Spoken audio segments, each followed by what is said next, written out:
Don Mario, buenas tardes.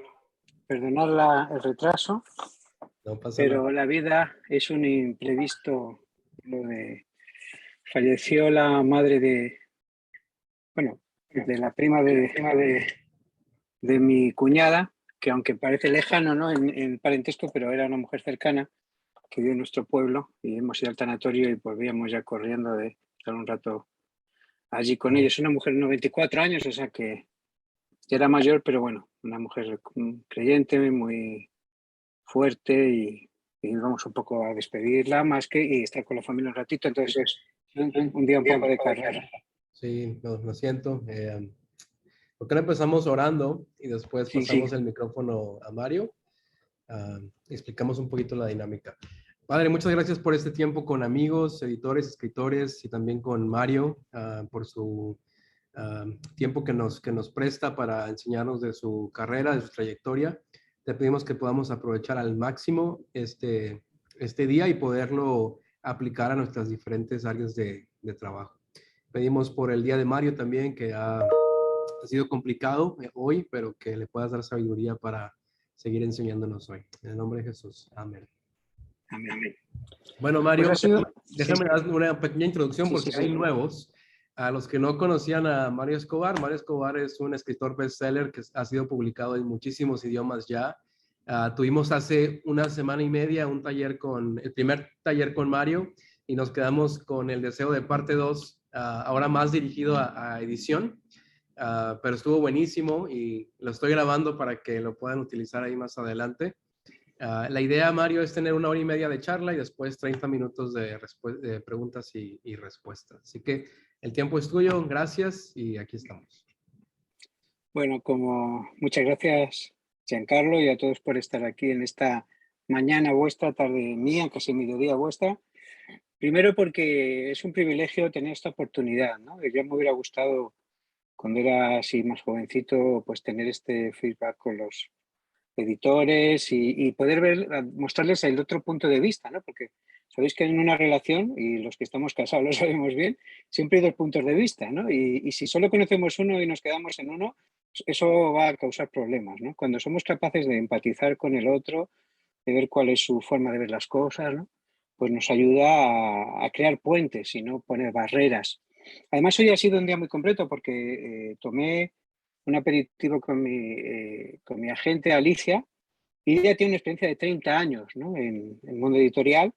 Ha visto pasar muchas cosas, cómo ha cambiado la industria, para bien en unas cosas, para mal en otras. Y como le comenté que iba a estar con vosotros, ella me dijo varias cosas, ¿no? Experiencias que ha tenido con editores, ¿no? Porque sabéis que aunque los escritores tenemos muchas experiencias con editores, es verdad que el agente literario a veces tiene más, ¿no? Porque tiene que tratar muchos detalles del contrato y perfilar cosas, llegar a negociaciones.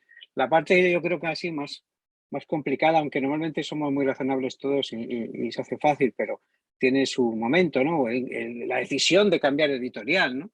O cosas así que pueden ser muy estresantes para los editores, los agentes.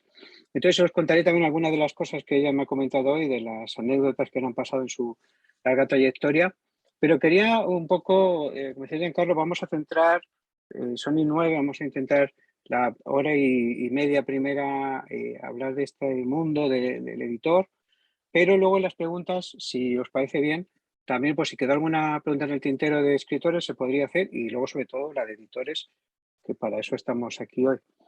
Quería recomendaros algunas cosas porque creo que yo soy muy torpe, entonces siempre aprendo leyendo, ¿no? Hay gente que aprende, le baja una inspiración o tal, pero yo he aprendido todos los libros. Entonces hay cositas que nos enseñan mucho. Me imagino que tenéis un libro de estilo. Sabéis que el estilo, ahí se ve un poco, este es el del País, era un clásico durante mucho tiempo, ahora se puede conseguir en digital estos libros, ¿no? Pero que explicaban cómo evolucionaba el idioma, las diferentes maneras que había de poner expresiones y cómo van cambiando según la Real Academia de la Lengua y tal. También está el de la Real Academia de la Lengua, pero este habla del estilo, más que un diccionario, ¿no? Y es interesante tener una mano por si hay dudas. Sé que muchos de vosotros no sois editores de mesa, o sea, no estáis en la corrección del libro, pero sí es verdad que a veces leyendo el libro a los correctores les saltan cosas y dices, oye, tengo una duda, pues estos libros ya sea en digital o en papel, son muy interesantes. El libro del estilo del país, por ejemplo, ¿no? Era uno de los clásicos. Se usa para periodismo, pero también se puede usar para el mundo editorial. Y antes ya de meternos en faena, hablaros de tres que no estoy seguro si los mencioné la otra vez, porque como lo de los libros lo hice muy rápido, pero que valen para escritores y para editores. Bueno, ya os hablé de Perkins, ¿no? Tan interesantísimo, pero hay un autor italiano, Daniel Cassani, se ve un poco en la portada, es Anagrama la editorial, Afilar el lapicero, guía de redacción para profesionales. Este también os puede ayudar en ese sentido, ¿no? Apoyar a vuestros escritores en la parte lingüística, que a veces es complicado para ellos, sus primeros libros. Y aquí habla de muchos trucos, formas de detectar erratas, fallos, incluso de cómo estructurar la obra, de cómo ver si está demasiado cargada una parte y muy poco otra, ¿sabéis? El desarrollo, el desenlace, el arranque del libro. Y luego también La cocina de la escritura, que este es otro de los clásicos de él, y aquí lo que habla un poco, pues, cómo se prepara un libro, ¿no? Entonces es muy interesante para editores también, es también de la editorial Anagrama, ambos están reeditados y creo que se pueden conseguir en el formato también digital, pero hay ejercicios muy prácticos, si se ve ahí, que te pone párrafos y cómo los corrige, ¿no? En este caso, un maestro de escritura, de un taller de literatura, pero también puede ser un editor. Y luego hay este, que es el control de la palabra, después de la edición sin editores, el control de la palabra, lo pongo ahí. Este es también de Anagrama, de André Schifrin. Como queda grabado todo, pues ahí lo podéis buscar. Y es también muy interesante, ¿no? Sobre esta parte de la edición, que es muy difícil. Hay una frase para empezar que a mí me hace reflexionar mucho, ¿no? Y creo que es el secreto para ser un buen editor, ¿no? Decía Colin Fick que los editores deben permanecer anónimos, ¿no? Es un trabajo poco agradecido el de editor, ¿no? Porque si alguien se acuerda del escritor, que a veces tampoco, está claro que del editor no se va a acordar nadie. Es un trabajo solitario, no sé cómo está pagado, no sé vuestros sueldos, que siempre el mundo editorial tampoco es que sea el que más sueldos paga, y sobre todo es algo invisible, ¿no? Pero es de esas cosas invisibles que hacen que las cosas visibles no solo se perfeccionen, sino se conviertan en algo excepcional. Por tanto, vuestra labor es muy importante, ¿no?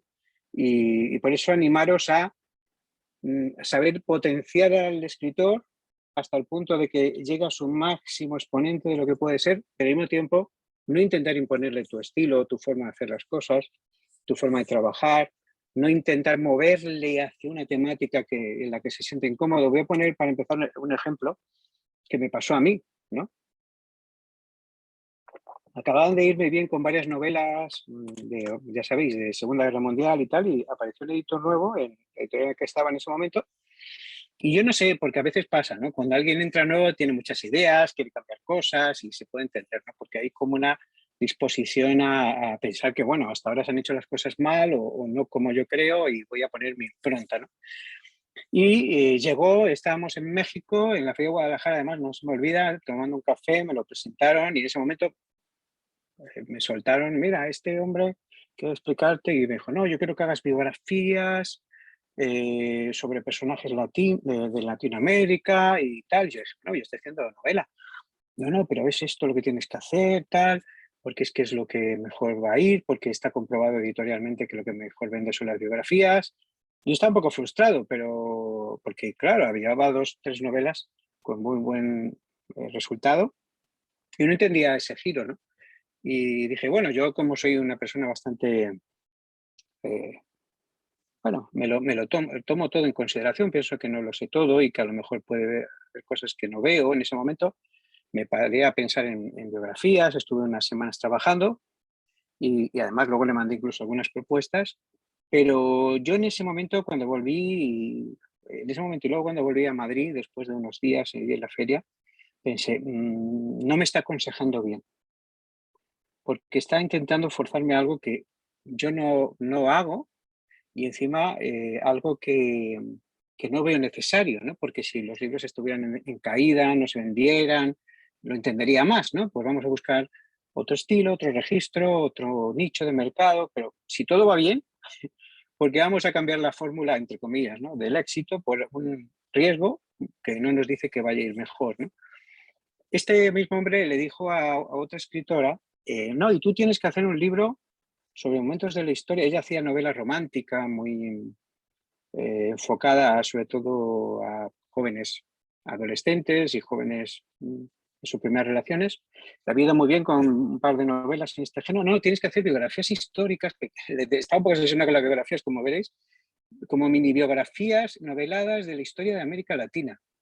Y yo pensé, esta chica joven, que lo que ha contado en sus primeras novelas es casi su propia experiencia, ¿no? Cómo ve ella el mundo. Y eso es lo que le ha hecho encajar con las lectoras que tiene, ¿no? Su público objetivo son lectoras de su edad, jóvenes, de clase media. ¿Cómo va a hacer la casi histórica, ¿no? Pero estas cosas pasan, ¿no? Claro, a mí me pilló ya más viejo y le hice el caso relativo que suelo hacer en estas situaciones, pero ella escribió ese libro y luego no le publicaron aquel libro. O sea, imaginad la frustración de la escritora que causó un giro de timón sin explicación, ¿no? Y a veces es por esto, ¿no? Porque llegamos nuevos a un sitio y en vez de pararnos, ver cuál es la línea de esa editorial, sentarnos a ver si hay cosas que hay que mejorar, apreciar lo que se ha hecho anteriormente, porque todo trabajo es apreciable, ¿no? Todo lo que hay antes, alguien se ha esforzado, alguien lo ha pensado, alguien ha intentado mejorar algo, ¿no? Y no podemos llegar y decir, todo está mal, hay que cambiarlo todo, nada vale. Y además, ¿quién construye sobre la arena, ¿no? Como nos dice la Biblia, tenemos que construir sobre una base sólida. Y si ya empezamos en una editorial, es una bendición, estamos construyendo sobre un pasado, sobre una marca, sobre un prestigio que tiene esa marca. Y vamos a edificar algo mejor, algo más grande, algo mayor, pero no hay que derribar a veces todo el edificio para empezar, ¿no? Esto me lo comentaba mi agente Alicia, ¿no? De varios editores que empezaron así, ¿no? Con ese ímpetu, y ella los llama de mecha corta, ¿no? Son como explosivos, en el mejor sentido de la palabra o en el peor, pero enseguida se agotan, ¿no? Porque todo está mal, quieren cambiarlo todo. Sé que vosotros no sois así, pero puede llegar el momento en que nuestro ímpetu y deseo de cambiar cosas se convierta en un problema, ¿no? Y sobre todo, lo primero es pararse, analizar, ver la línea de esa editorial, qué ha conseguido, cuáles han sido sus éxitos, recuperar éxitos que se han perdido, porque a veces sucede que por una mala gestión o porque ese autor no está valorado, porque quiso cambiar de editorial porque le daban más recursos. Y este editor dice, bueno, pues voy a recuperar a aquel escritor que le dio fama a la editorial, o quiero empezar una cantera de nuevos escritores y voy a trabajar en talleres, en cursos. Una cosa que hizo el Grupo Nelson hace mucho tiempo en la prehistoria, que yo no estaba todavía en su órbita, o sea, estamos hablando del año 2008-2007, hizo varios talleres en España y en otros países de literatura, ¿no? Se apuntaba a gente y así descubrieron a varios escritores, ¿no? Y fue una oportunidad para una cantera de escritores. Hay ideas muy buenas, pero debemos empezar siempre desde la humildad, ¿no? Como leíamos hace un rato, desde la invisibilidad, dejar nuestros egos a un lado y empezar de cero. Porque la labor principal del editor es descubrir. Y para descubrir tienes que pensar menos en ti y más en aquel objeto que buscas, ¿no? Que en este caso es un gran libro.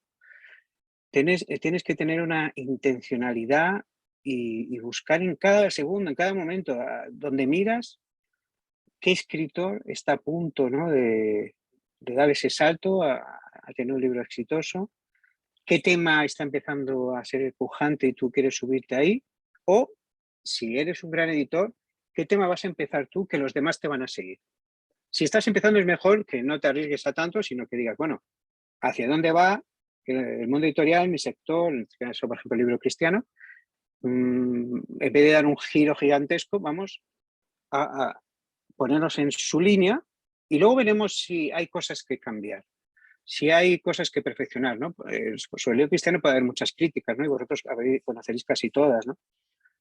Por ejemplo, me refiero al libro cristiano evangélico en concreto, baja erudición, mucho tema, exceso de tema de liderazgo, hay ahora, ¿no? Lleva ya como 10 años el mundo editorial cristiano obsesionado con el liderazgo, porque es una obsesión de la sociedad norteamericana, ¿no? Y a veces En vez de ser nosotros modelo para la sociedad, cogemos la sociedad y la metemos en la iglesia y al final acaba en el mundo editorial, porque es lo que la gente supuestamente quiere leer, ¿no? Entonces, durante los últimos 10 años casi todo se ha escrito en liderazgo, ¿no? Hablamos de Maxwell y de otros que son fantásticos y a mí me han ayudado mucho, ¿no? Los hábitos de liderazgo, los 7 hábitos del liderazgo y otros libros de otros autores, ¿no? Pero los 7 hábitos de la gente, ¿cómo es este? De la gente excepcional, ¿no? De la gente, no me acuerdo del título, pero esa, sí. Sí. Sí, ese es un clásico, ¿no? de la literatura. Y aunque él no es cristiano, era mormón, pero se nota que tiene algunas cosas de la Biblia, ¿no? Que funcionan, ¿no? Y que en el fondo son valores del reino de Dios. Pero, claro, de eso a inundar el mercado de liderazgo, porque yo siempre he pensado, ¿cuántos creyentes son líderes, ¿no? Y aspiran a ser líderes? ¿Por qué en un nicho tan pequeño metemos tantos libros, ¿no? Y yo creo que a veces es por eso, ¿no? Porque seguimos una moda. Y aunque digo que es bueno, por un lado, seguir una moda, pero cuando vemos que esa moda se está agotando o vemos que es un exceso, intentemos buscar otras líneas, ¿no? Otra tendencia que tenemos al principio como editores es a escribir libros para los que leen. Y eso tiene sentido, ¿verdad? Porque necesitamos escribir libros para los que leen, porque si no, no vendemos libros. Pero qué bueno es cuando cogemos y empezamos a intentar buscar nichos, gente que no está leyendo, pero que leería si hubiera otro tipo de libros. Uno de los grandes, para mí, grandes debilidades del mundo editorial cristiano en especial, es que de la infancia a la madurez hay un gran vacío, ¿no? Hay muchos libros para niños, Biblias para niños, todo para niños. Luego llegan como a los 12 años, 11 años, y hay prácticamente nada y lo que hay no les interesa mucho. Y luego ya para gente ya con 20 y muchos años, que ya han acabado la carrera, están empezando a sentarse y también ya hay muchas cosas. Hay cosas para parejas, para matrimonios, pero yo digo, bueno, y el momento más clave en la vida de un adolescente, que es cuando va a tomar su decisión para seguir a Dios, hay un gran vacío, ¿no? ¿Por qué? Porque pensamos que no leen y que sus padres ya no les pueden dirigir, ¿no? Porque claro, hasta que son niños, al final el que compra el libro es el padre, pero llegado al punto de la adolescencia ya no lo compra el padre. Entonces, el niño no va a ir a comprar un libro, pensamos, ¿no? Entonces ahí hemos dejado todo un sector vacío o casi vacío, ¿no? Hemos hecho lo máximo, que yo me enganché mucho cuando era pequeño a eso, las Biblias, pues un poco cómic, ¿no? Ilustradas con cómic, que pensamos, bueno, esto todavía, mi hijo lee una de ellas y bueno, y ya lee la Biblia normal, pero a veces le gusta leer la de cómic y poco más.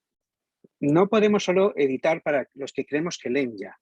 Debemos buscar que haya gente en nuevos sectores que lean, que haya, y a veces no leen no porque no les guste leer, es que no hay temas que les llame la atención.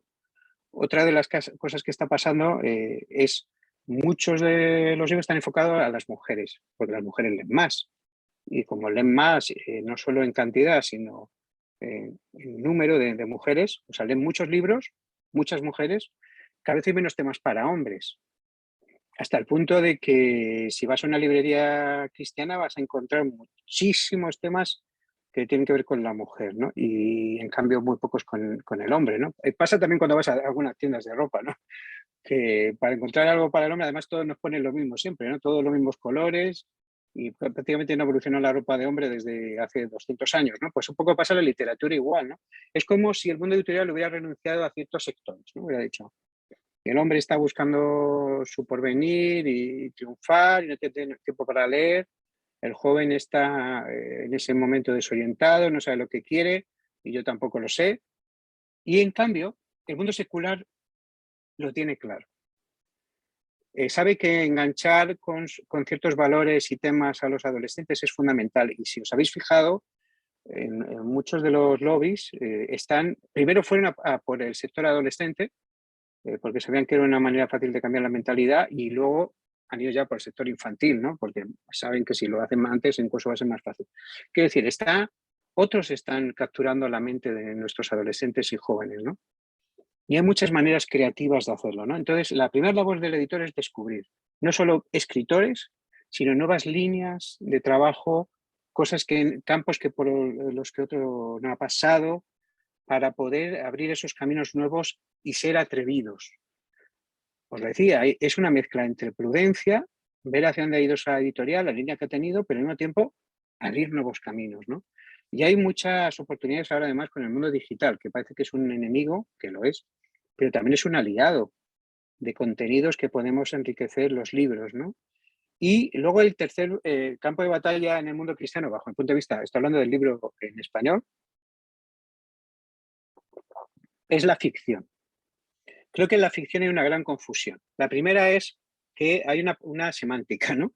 Al llamar novela a los libros de ficción, para muchos, y sobre todo en América Latina, en Hispanoamérica, la novela se identifica con los culebrones televisivos de los años 80 y 90, ¿no? En los que Cristal, Esmeralda, todos tenían nombres de piedras preciosas, que alguno en España también enganchó bastante, ¿no? Y los brasileños, esto, ¿no? Doña Bella y todos estos culebrones de la época de los 80-90. Piensa que eso es un novelón, ¿no? Eso es la novela, ¿no? Pero no se dan cuenta que la novela no tiene nada que ver con eso, ¿no? Y que puede haber una novela cristiana de calidad. Y que además la novela tiene la vertiente de llegar al mundo secular y al mundo cristiano a la vez, ¿no? Si somos hábiles, lo va a hacer. De hecho, en el mundo anglosajón lo ha hecho, ¿no? Hay escritores y novelistas cristianos que están en los bestsellers más vendidos del New York Times y son escritores de referencia a nivel de Estados Unidos y mundial. Y yo creo que si eso se ha conseguido a nivel anglosajón, se puede conseguir también a nivel hispano. No es fácil ni rápido, pero también debemos pensar en la ficción como un instrumento muy bueno, imprescindible para llegar al gran público, porque, como decía C.S. Lewis, tenemos que evangelizar la cultura. No podemos conformarnos con hablar a nuestro grupo, ¿no? A nuestro sector, a los que ya piensan como nosotros, ¿no? Las editoriales cristianas no están hechas para alimentar solo a los cristianos, o no deberían, sino sobre todo para predicar el evangelio, para llegar hasta la última criatura, ¿no? Una vez en una clase magistral de Larry Down, de 5 minutos, de esas que tiene él, explicó cómo se ha desarrollado el mundo editorial cristiano en 5 minutos, ¿no? Yo voy a intentar explicarlo en 3, no porque sepa más que él, sino porque tenemos poco tiempo. Dice, mira, el mundo cristiano, sobre todo la parte hispana, ¿no? Él lo hablaba, sabéis que su padre, que falleció hace poco, había fundado librerías por toda América Latina, cristianas, y por tanto él desde niño llevaba ya cajas de libros por Bolivia y otros países de América, y por eso sabe también muy bien castellano. Y me decía, mira, al principio, cuando se llegó a muchos países para evangelizar, se dieron cuenta que se necesitaba literatura para llegar a esos pueblos, en su idioma. Y empezó la traducción, claro, de la Biblia, los testamentos, los evangelios, pero luego empezaron también a traducirse algunos libros cortos que hablan sobre la salvación, sobre la vida cristiana en los primeros pasos, sobre el bautismo, y se regalaban. Porque estos libros, como eran cortos y los subvencionaban las misiones, lo que buscaban era llegar a un mayor número de gente. Entonces, por medio de donativos, se subvencionaban y se regalaban a la gente. Entonces, se fue creando en América Latina una cultura de que los libros se regalaban en las iglesias. Y también se regalaba la Biblia y el Nuevo Testamento. Yo todavía regalo los Nuevos Testamentos a la gente que viene nueva a la iglesia, ¿no? Eso tiene un valor, pero también lo desvaloriza, ¿no? Porque es como algo regalado, a veces no le das el aprecio. Entonces, empezó el mundo editorial como algo voluntario, de donantes que daban libros. Claro, no importaba tanto la calidad, ni de la traducción a veces, ni el formato, ni el cuidado en el diseño, porque era como algo de emergencia, ¿no? Cuando vas pues a un país en guerra, no piensas si está bonita preparada la comida, ¿no? Estás dando comida de urgencia, ¿no? Entonces ellos hablaban de esto, ¿no? De que era la urgencia. Pero de ahí surgió un liderazgo. Esas iglesias nacientes empezaron a tener líderes que necesitaban formarse. Entonces, la segunda etapa fue crear material para los líderes. ¿O veis un poco la evolución? Entonces empezó a crear manuales bíblicos, diccionarios, la mayoría traducidos, ¿no? Porque tampoco había todavía tanta gente de esos países que pudieran hacerlos por sí mismos, ¿no? Y se profesionalizó y se dedicó a un grupo muy concreto, la literatura, ¿no? No se generalizó a todo el pueblo de Dios. Y no es hasta una tercera fase, cuando ya crecen las grandes editoriales y muchas tienen su parte hispana, cuando se empiezan a hacer libros ya pensados como libros, ¿no? En sí mismos, no como una función solo, sino la idea del libro, ¿no? Y eso ha hecho que se creara pues toda una filosofía, una cultura del libro evangélico, ¿no? Queremos libros muy baratos, muy bajo coste y eso siguen pidiendo los libreros, ¿no? A veces casi dicen, bueno, me los vendes al peso, ¿no? A ellos les gustaría que se lo vendierais al peso y yo sé que hay algunos de calidad y libreros que se preocupan mucho por los contenidos, pero hay un gran sector que todavía dicen, es que si no, no vendo, ¿no? Porque la mentalidad es o gratis o a $2 o a 3. Si me pasan de $5, no voy a vender el libro, ¿no? Luego está la diferencia de fabricar en un país que es mucho más caro que el país donde vas a exportar y todo, y las divisas y todo eso. Pero lo que quiero decir con esto es que a veces es difícil cambiar esa mentalidad. Y en medio de todo este sector y cómo está, descubramos nuevos nichos. Pues libros como Dejados Atrás, esa serie, ¿no? ¿Por qué interesó al gran público de todos los idiomas, ¿no? ¿Por qué interesó los libros de Nicky Cruz en su época, que también se medio regalaban, ¿no? Pues interesaban porque eran temas que estaban en el ambiente, ¿no? Eran temas que la gente deseaba conocer. Y cuando conecta la mente del editor con la mente del colectivo, con la mente de los lectores y ve cuáles son sus intereses, todo cambia, ¿no? Y uno de los problemas, por tanto, es descubrir. Pero no se descubre porque a veces los editores, hablo en general, están publicando los libros que a ellos les gustaría leer. Y eso les pasa a veces a los escritores. ¿Os acordáis que hablamos hace unas semanas? Y cuando el escritor escribe los libros que él quiere leer, muchas veces no triunfa, porque está escribiendo para él. Pero tenemos que tener siempre la mente abierta y pensar, estoy publicando para un adolescente que no lee nunca. Estoy publicando para una mujer mayor que le cuesta leer. Estoy publicando para personas que a lo mejor no tienen mucho poder adquisitivo. ¿Cómo lo voy a hacer?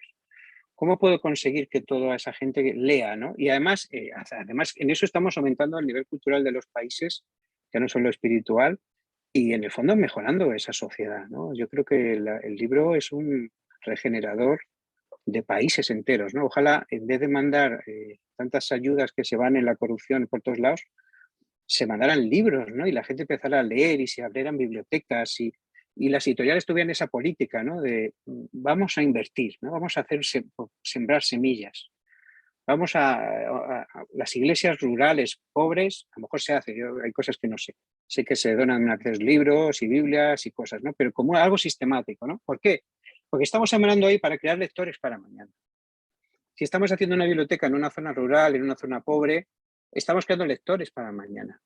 Y a veces el mundo editorial, y eso es una cosa que hablaba mucho y con Alicia, mi agente, como todo el sector, de todos los sectores, ¿no? Industriales, está pensando solo a corto plazo. Y a corto plazo es muy difícil. Y yo sé que para vosotros hay mucha presión, porque también vuestros jefes os piden resultados, ¿no? Y no os piden a largo plazo, ni dicen, bueno, ya a fondo perdido gasta $10 millones y dentro de 20 años vemos que hemos sembrado y a ver si empezamos a recoger algo. Sé que el mundo no funciona así, pero sí se pueden hacer pequeñas cosas, ¿no? Para que cambie el rumbo, ¿no? No sé si lo decía hace 2 semanas, pero es una ilustración muy clara, ¿no? Cuando tenemos un barco, si hacemos un giro de timón muy fuerte, yo no soy marinero, pero es pura lógica, el barco puede, ¿verdad?, voltearse, hundirse, ¿no? Pero un pequeño cambio de timón, muy leve, hace que la trayectoria a largo plazo cambie mucho, ¿no? Y creo que en ese sentido hay pues toda una crisis, ¿no? De hacia dónde llevamos los libros, ¿no? Se han probado muchas cosas, no somos los primeros ni seremos los últimos, si Dios quiere, pero está claro que el mundo del libro necesita muchos cambios. ¿Cómo podemos descubrir nuevos autores? Pues a veces teniendo los ojos y los oídos muy abiertos. ¿Por qué? Nos llegan muchos manuscritos, muchos de ellos muy malos. Pero hay manuscritos malos que tienen una buena historia y que si ayudáramos a ese escritor, si tuviéramos más tiempo, a lo mejor se convertiría en un buen libro y luego en el futuro en un buen escritor. Pero tampoco tenemos tiempo para eso. Pero una de las cosas es como los futbolistas, ¿no? Vosotros que os gusta mucho el fútbol, me imagino, pensáis que los grandes futbolistas han surgido de la nada. Hay canteras en los clubes, ¿no? En el Real Madrid hay una muy grande, ¿no? Que han salido muy buenos jugadores y los empiezan a entrenar desde 7, 8 años para que contengan su máxima capacidad de futbolística con 25, 24, ¿no? Han invertido en ellos miles de horas, ¿no? Está claro que los clubes tienen mucho dinero para hacer estas cosas, pero también tienen cabeza, ¿no? No pueden solo comprar grandes fichajes, ¿no? Que ya otros han formado y traerlos a su club, sino ellos mismos saben que tienen que crear una cantera, ¿no? intentemos eso también, ¿no? Pensar en personas con capacidad, con paciencia, ir haciendo que vayan creciendo. Por tanto, la primera cantera es descubrir gente nueva, ¿no? Y tener la mente abierta, porque hay muchos libros que han sido rechazados que luego han sido grandes bestsellers, ¿no? Porque rompían un poco la forma de hacer las cosas, se giraban hacia un sitio que parecía que era distinto al que se iba en ese momento, ¿no? Por ejemplo, estaba leyendo hace poco la biografía de Émile Zola, que es el padre del naturalismo francés. Cuando él escribió sus primeros libros fue un gran escándalo, ¿no? Literario, porque él empezó a hablar de las cosas que no se hablaban, ¿no? Sabéis que la burguesía francesa y europea del momento pues hablaba de las historias como Emile Bronte, que a mí me encantan, ¿no? Las hermanas Joy, o sea, Jane Eyre y todos estos libros maravillosos de escritoras, muchas de ellas cristianas o de familias cristianas. Pero claro, de repente Emile Zola escribe Nana y escribe Germinal, que son libros en los que se habla de la prostitución en Francia, de los ladrones, de la corrupción, del poder y todo esto. Y al principio fue un shock, ¿no? Porque pensaron, esto no se puede decir, ¿no?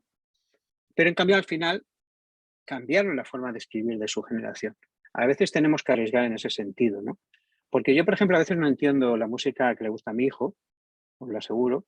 Yo solo escucho un poco de ruido con unas frases muy poco, que riman poco para mi gusto, pero él sí entiende ese lenguaje, ¿no? Y está escuchando algo que yo no soy capaz de escuchar, y es normal porque soy de otra generación, pero tenemos que tener esa capacidad para conectar, ¿no? Con esos temas y con esa forma de escribir y tener una cantera.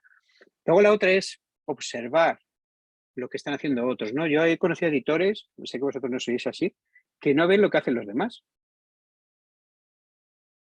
Yo sé que Giancarlo está constantemente mirando lo que hacen los demás y eso es un gran secreto, y seguramente muchos de vosotros, porque no solo porque son la competencia, sino porque aprendes, ¿no? Aprendes qué está funcionando, qué está triunfando, qué autores pues están vendiendo más, y puedes también hacer fichajes, ¿no? Descubrir fichajes. Escritores que están en una editorial pues mal valorados o que están empezando a declive porque la editorial no encuentra ahora su punto o porque ya no quiere apostar por ellos. Escritores que están en pleno éxito y decides hacer una apuesta fuerte. La primera misión del editor es descubrir, es fundamental, ¿no? Sin vosotros los libros no llegan al lector, sois los intermediarios más directos. Y no hace mucho oía a alguien que decía que los editores son los que deciden realmente qué se publica, ¿no? Y qué se lee. Es una gran responsabilidad, pero también es un privilegio, ¿no? Y una bendición para escoger los mejores entre los mejores, ¿no? Ha salido hace poco una película francesa que se titula La biblioteca de los libros rechazados, creo que es así. Sí, os recomiendo que la veáis porque es muy interesante, ¿no? Porque un hombre acumula todos los libros que han rechazado las editoriales y hay una persona que va allí y empieza a leerlos y ve historias increíbles, ¿no? Y eso es una cuestión que deberíamos plantearnos. ¿Cuántos libros, grandes obras literarias podemos perder por me han llegado en un momento inoportuno, no me apetece leer más, ahora tengo suficientes autores, este género no encaja en mi línea editorial? Pues todo esto a veces nos hace perder oportunidades. Por eso, ojos abiertos y oídos abiertos. La segunda labor para mí fundamental del editor es pulir, ¿no? Pulir y dar esplendor, como dice la Real Academia de la Lengua Española, ¿no? Y pulir no es fácil, porque pulir es coger la obra de otro, a veces hacerla que brille con mucha dificultad, con mucha oposición, porque los escritores no somos dóciles, algunos. Yo siempre sigo la máxima de Stephen King, que dice que escribir es humano, pero corregir es divino, ¿no? Y dice que siempre, además sus libros se dedican a sus correctores, ¿no? O sea, los escritores no somos expertos en lengua y cometemos muchos errores, y si no fuera por los correctores, pues tendríamos muchos problemas. Pero luego el editor tiene una labor más allá, ¿no? El mundo editorial va tan rápido ahora que casi no da tiempo, ¿no? Muchos editores no leen todos los libros que van a publicar, ni siquiera una parte de esos libros, un trozo de ese libro, ¿no? Y eso hace que, primero, desconozcan la línea exacta en la que tienen en la editorial, pero segundo, hace que no hayan dado un pulido final al libro o a la línea, ¿no?, que querían enfocar, ¿no? Y eso es un problema porque, sobre todo cuando están empezando los escritores, necesitan ese apoyo, ¿no? Me alegró mucho el otro día cuando hablaba una escritora que había en vuestro grupo de algunos consejos que le había a su editor y ella no sabía qué hacer, ¿no? Porque hay una lucha, ¿no?, entre el editor y el escritor en este sentido, ¿no? Porque quieren mantener cosas, ¿no? Yo ahora tengo una batalla inmensa con una editora norteamericana mía porque quiere quitar un texto de Antonio Machado porque dice que no quiere publicarlo porque hay que pagar derechos. Y le llevo diciendo varios días que Antonio Machado murió en 1939 y por tanto han pasado más de 70 años y no hay derechos de autor para Antonio Machado. Pero a veces pasan estas cosas, ¿no? Que el editor no entiende o que el escritor no entiende que ese capítulo sobra, que debe darle una vuelta más al libro, piensa que está terminado. Hay muchos sentimientos, ¿no? Y por eso el editor tiene que tener mucho tacto con el escritor. Los escritores somos personas altamente sensibles, con poca capacidad para la crítica, que además actuamos y reaccionamos muy bien ante el cariño, pero poco ante la imposición. Nos sentimos siempre en desventaja con los editores en el sentido de que tenemos las que perder en muchos sentidos y nos hace sentir vulnerables. Y eso hay dos reacciones ante eso. Uno son la sumisión total y otro es la rebeldía total. Luego hay gente que a lo mejor madura y de otras opciones, ¿no? Pero es verdad que está entre esa tensión, ¿no? Y hay editores con un ego muy grande, ¿no? Balcells, la gran agente literaria barcelonesa, en un artículo buenísimo, una entrevista que le hicieron para El País, cuando le preguntaron, bueno, los escritores tienen el ego muy grande, y dijo, no, los que tienen el ego muy grande son los editores, ¿no? Decía ella, hablando de los editores españoles, no decía nada de vosotros. Porque son ellos los que creen, ¿no? Los que dirigen el mundo editorial y los que deciden qué se lee y qué no se lee, ¿no? Pero en el fondo es así, ¿no? ¿Qué poder tiene un escritor si el editor dice no? Pues no tiene ningún poder, pues no sale el libro y se acabó. Por eso el escritor tiene que sentir que el editor es un amigo. Y esa relación es muy importante.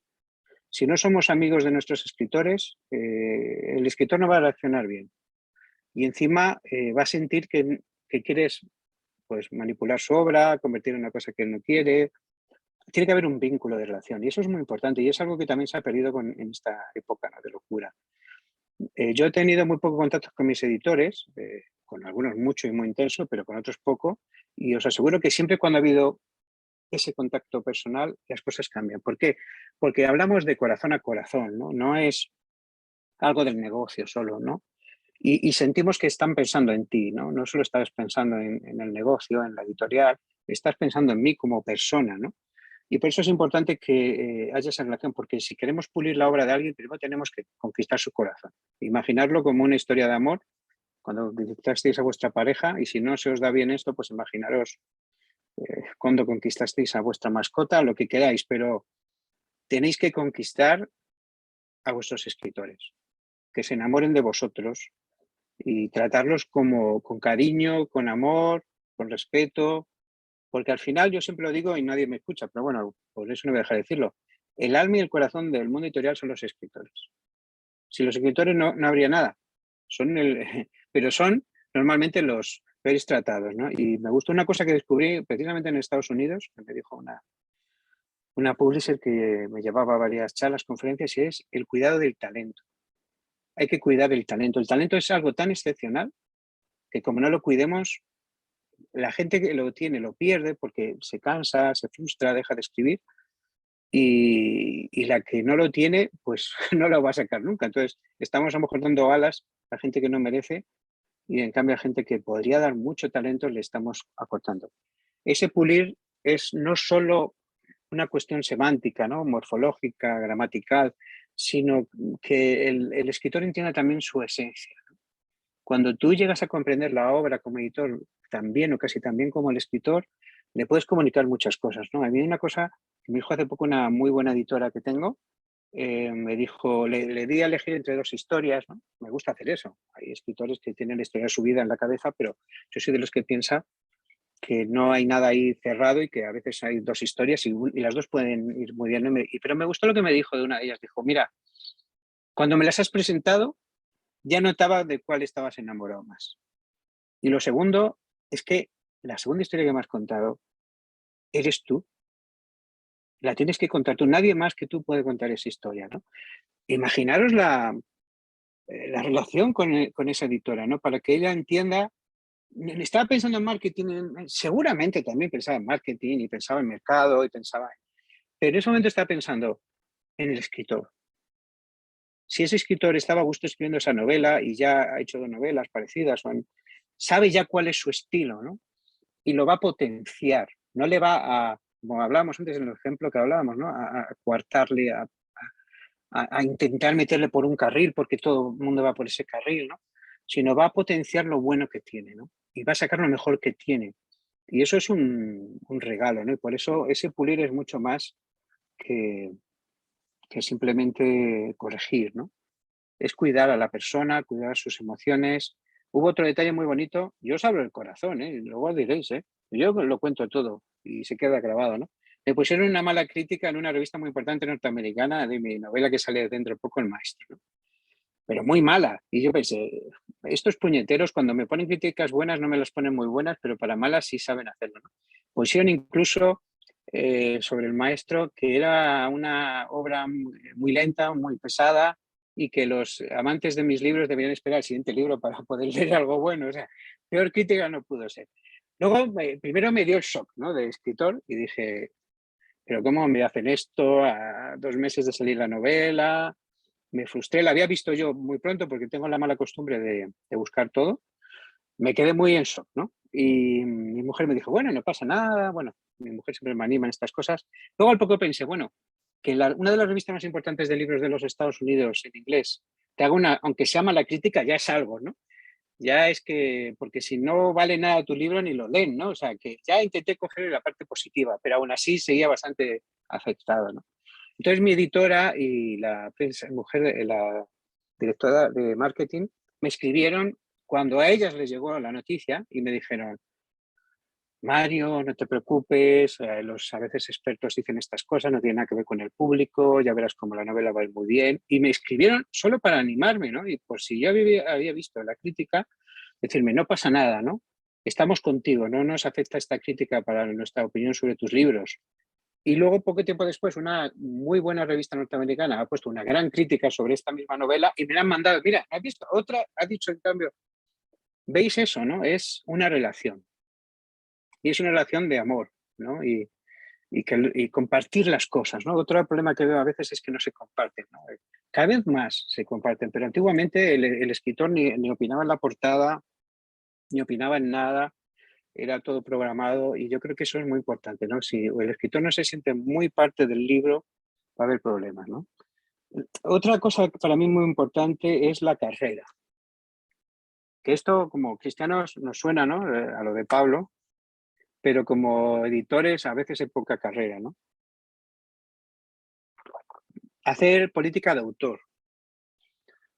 Se perdona muy poco en este mundo el fracaso, a pesar de que todos los gurús de los grandes negocios estamos hartos de oírlos en TikTok, en todas las plataformas, diciendo que lo mejor que les ha pasado es haber fracasado 1000 veces porque eso les hizo más fuerte y consiguieron triunfar. Pero parece que eso que funciona para los grandes gurús de las tecnologías no funciona para los escritores, ¿no? Si tú un libro te va mal, muy mal, en muchas editoriales te sacan de ahí, ¿no? Y ya está. No importa que hayas hecho 5, 7, 8 anteriores buenísimos, si uno es un desastre, a veces te sacan de la editorial, ¿no? Y eso es una gran tensión para el escritor, ¿no? Yo creo que un buen editor debe apostar a medio plazo y pensar que como cualquier arte, incluida la pintura, la música y otras muchas, no todos los libros van a estar al mismo nivel. Que no siempre se va a ir creciendo, ¿no? Que bien está cuando seguimos creciendo en ventas y tal, pero hay momentos que hay planos, incluso de bajada, pero puede haber una recuperación, ¿no? Y yo creo que por eso debemos plantearnos una visión más a medio y largo plazo, ¿no? De los escritores. Pensar en una carrera, en un autor que estamos apostando por él durante años. Es verdad que si hay 3, 4, 5 libros que de repente salen horrorosos, no, algo está pasando, ¿no? Hay algo que cambiar. Con 2 ya hay algo que cambiar. Pero no arruinemos la vida de un escritor pensando eso. Y bueno, puedes decir, bueno, ya, pero es que si no hago eso me arruino la mía, ¿no? Porque me van a exigir en el segundo libro que yo he sacado, dice, bueno, has visto este libro es un desastre y sacas otro. Hala, pues ahora vete tú también a la calle, ¿no?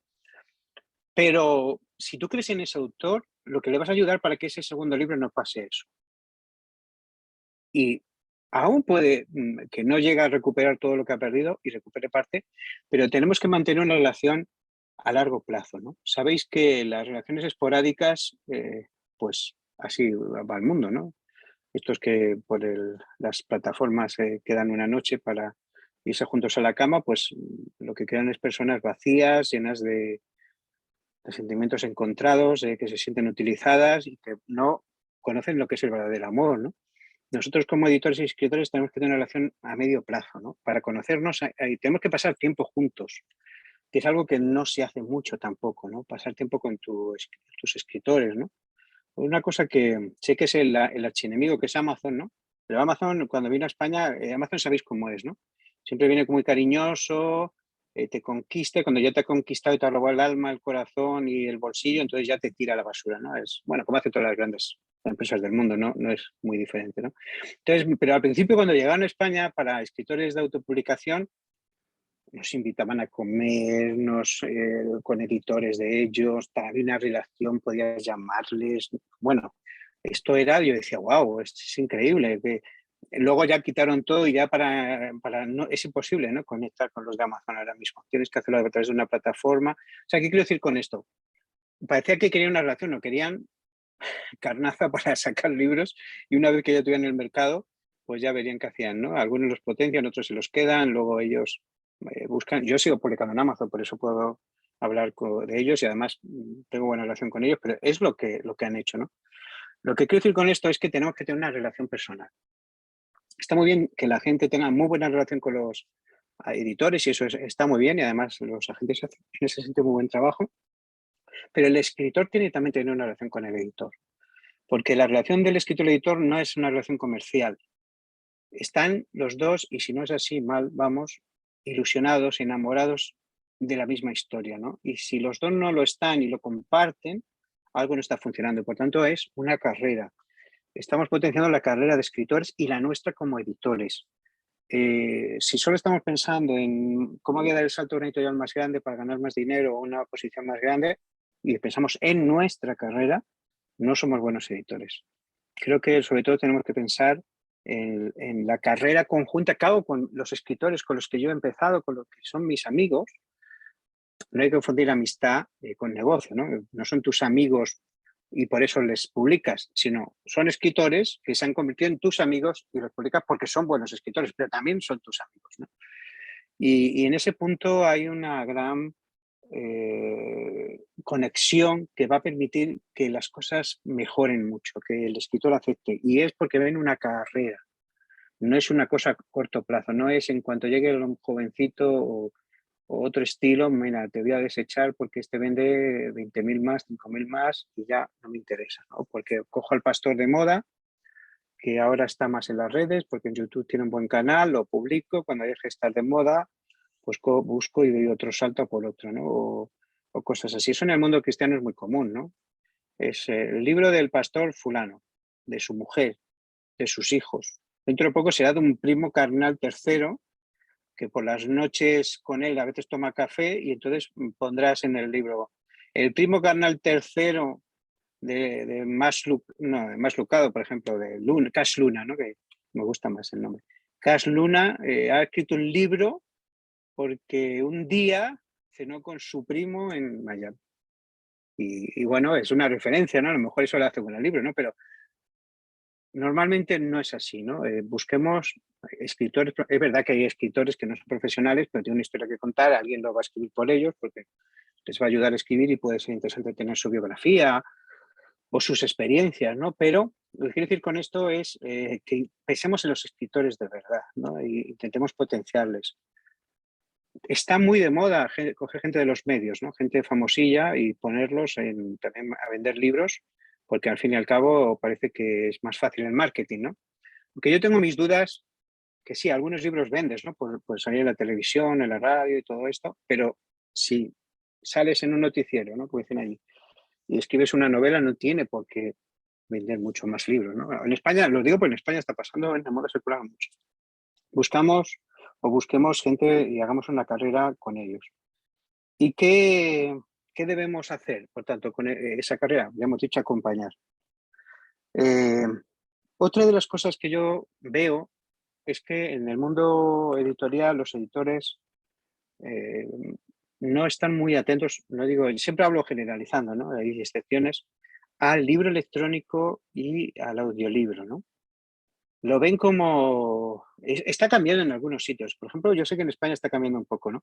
Lo ven como el enemigo casi todavía, ¿no? Es como algunas editoriales se resisten a sacarlo, lo sacan muy tarde, lo venden muy caro, porque dicen que si no el negocio no puede seguir adelante, ¿no? Porque el coste no se comporta bien, entonces no hay un beneficio suficiente para la editorial y entonces no se controla, ¿no? Yo conozco muchos editores de libros míos en Estados Unidos que el libro electrónico es como un muerto, ¿no? Que va ahí siempre, pero no hacen nada con el libro electrónico. No hay, pues oye, habla con Amazon, hace un Kindle Flash, promocionalo por ahí, porque es la manera de llegar a un montón de lectores, ¿no? Pon publicidad en Amazon o en Google Play o en Kobo, en la que tú quieras, fomenta, la que más vende es Amazon. O sea, si queréis hacerlo, hacerlo ya en Amazon porque es el 90% del mercado. Yo publico con todas. Yo os lo aseguro que no tiene nada que ver lo que vende Amazon con el resto. Pero bueno, también está por tener en todos algo, ¿no? Google Play vende un poco más que las demás, pero Kobo y Apple, por lo menos para mí, muy poco. Lo que quiero decir con esto es el libro electrónico es algo importante que le estamos dando muy poca atención. Y en el mundo cristiano creo que menos aún. Seguramente por una razón que os voy a decir ahora. Y es porque se piratea mucho libro cristiano. O sea, no hemos llegado a crear conciencia y mira, no estaría de más, se hizo una campaña no hace mucho tiempo en Estados Unidos de libro hispano y para que la gente no pirateara, pero por ejemplo que vuestra editorial o entre todas las editoriales cuando hay una reunión en Espolido, donde sea, se hable, oye, vamos a hacer una campaña concienciando un poco a la gente de este tema, ¿no? De que es robar, ¿no? De que encima como cristianos, si ya los no cristianos está mal robar, porque además es un delito, pues los cristianos lo deberíamos tener más claro, ¿no? Pero yo creo que sí hay que hacer algo para sacar el libro cristiano electrónico de su total muerte, ¿no? Bajo mi punto de vista está muy poco explotado, muy poco enfocado, me refiero en español, ¿no? Y se tiene casi como, bueno, una opción, ¿no? Pero yo creo que se puede llegar a muchos lectores a través del libro electrónico y que no se está potenciando lo suficiente. Pero para eso hay que estar atento a las plataformas, ver lo que hacen los demás y pensamos, bueno, por ser cristiano no va a vender. Yo creo que es un error. Yo creo que hay muchos libros cristianos o autores cristianos que pueden vender muy bien en electrónico y tenemos que estar atentos eso, a hacer buenas campañas de marketing, hacer ofertas y a buscar varias maneras de dinamizarlo y sobre todo una campaña en contra de la piratería y también el audiolibro, ¿no? Que en el mundo cristiano siempre ha ido bien, en contra de lo que pasa con el libro electrónico, porque antiguamente era en CD y en sistemas físicos, pero que también ahora con esto de la piratería está también un poco en crisis, ¿no? Negociamos con plataformas como Storytel, como Audible y fomentemos eso, ¿no? Que el audiolibro, el libro electrónico, el legal, también a veces la gente lo copia porque no lo encuentra tan fácilmente. O sabéis que un gran problema que hay en América Latina, en Hispanoamérica, es las tarjetas, ¿no? Mucha gente no quiere meter tarjetas en webs y cosas así. Y buscar maneras creativas, ¿no? de poder usar esto. Pero yo un gran problema que me he encontrado es con el libro electrónico en este sentido. Uno de los otros problemas que he visto, creo que vamos bien de tiempo, ¿no? Llevamos casi una hora. No sé si hay alguna duda o pregunta o lo dejamos para el final. Tenemos 30 minutos más y Por después... eso. Vale, pues sigo. Una de las cosas que comentaba antes un poco de esto de la carrera es lo de la perspectiva, ¿no? Cuando llega a nosotros un autor que tiene ya publicado libros en otras editoriales, a no ser que queramos que haga algo nuevo para nosotros, lo normal y lo bueno es que no le veamos solo como un autor que va a publicar un libro con nosotros. Los autores cuando sentimos eso, ¿no? Dicen, bueno, quieren publicar un libro conmigo, es como cuando alguien te saca a bailar, pero sabes que en el fondo no hay nada que hacer, ¿no? Yo me acuerdo de una chica que ahora es es la esposa de un amigo de mi iglesia, ¿no? Yo no quería nada con ella, os lo aseguro, porque era mucho más pequeña que yo, pero era una apuesta de largo de esas que aquí en España no se hace mucho, pero yo sé que en América sí, de los 15 años o 14 años o los que sean, ¿no? Y claro, dije, había una chica allí que era más pequeña y nadie la sacaba a bailar y por un poco de cosa dije, bueno, que se calle. Me dijo, no bailo contigo porque soy más alta que tú.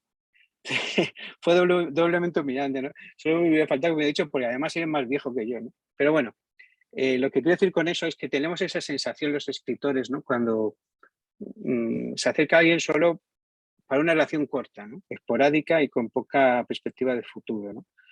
Es verdad que luego ahí está el otro extremo, ¿no? Los que quieren ahí que seas exclusivo con él. Y yo siempre hoy le decía a mi agente, ¿no? Porque hablamos del caso de un escritor que ya tuvo un gran éxito, un anglosajón, ¿no? Que vendió muchísimo en España y no le estaba tratando bien una editorial, lo pasó a otra y luego al final pues tenía unos libros en bolsillo en una y otros en otra, ¿no? Y la editorial le dijo, oye, quiero todo yo, ¿no?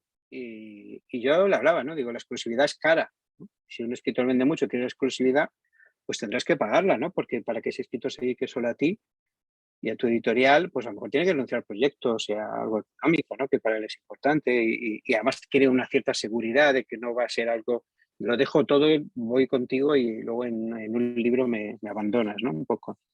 Entonces, eso también que tenemos que tenerlo claro, ¿no?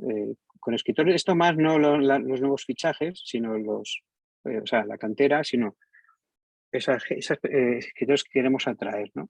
Tener con ellos una trayectoria, una relación más a largo plazo, ¿no? Que vean que no es, que hay una perspectiva de futuro ahí en esa empresa, ¿no? Yo soy un escritor en ese sentido a largo plazo. Puedo decir que he sacado como 13 libros en Grupo Nelson, Harper el Español 8, en ediciones B tengo 3. O sea, en la mayoría de editoriales, y si veis alguna editorial que he sacado uno, os puedo contar la historia, ¿no? Y nunca va a ser muy bonita.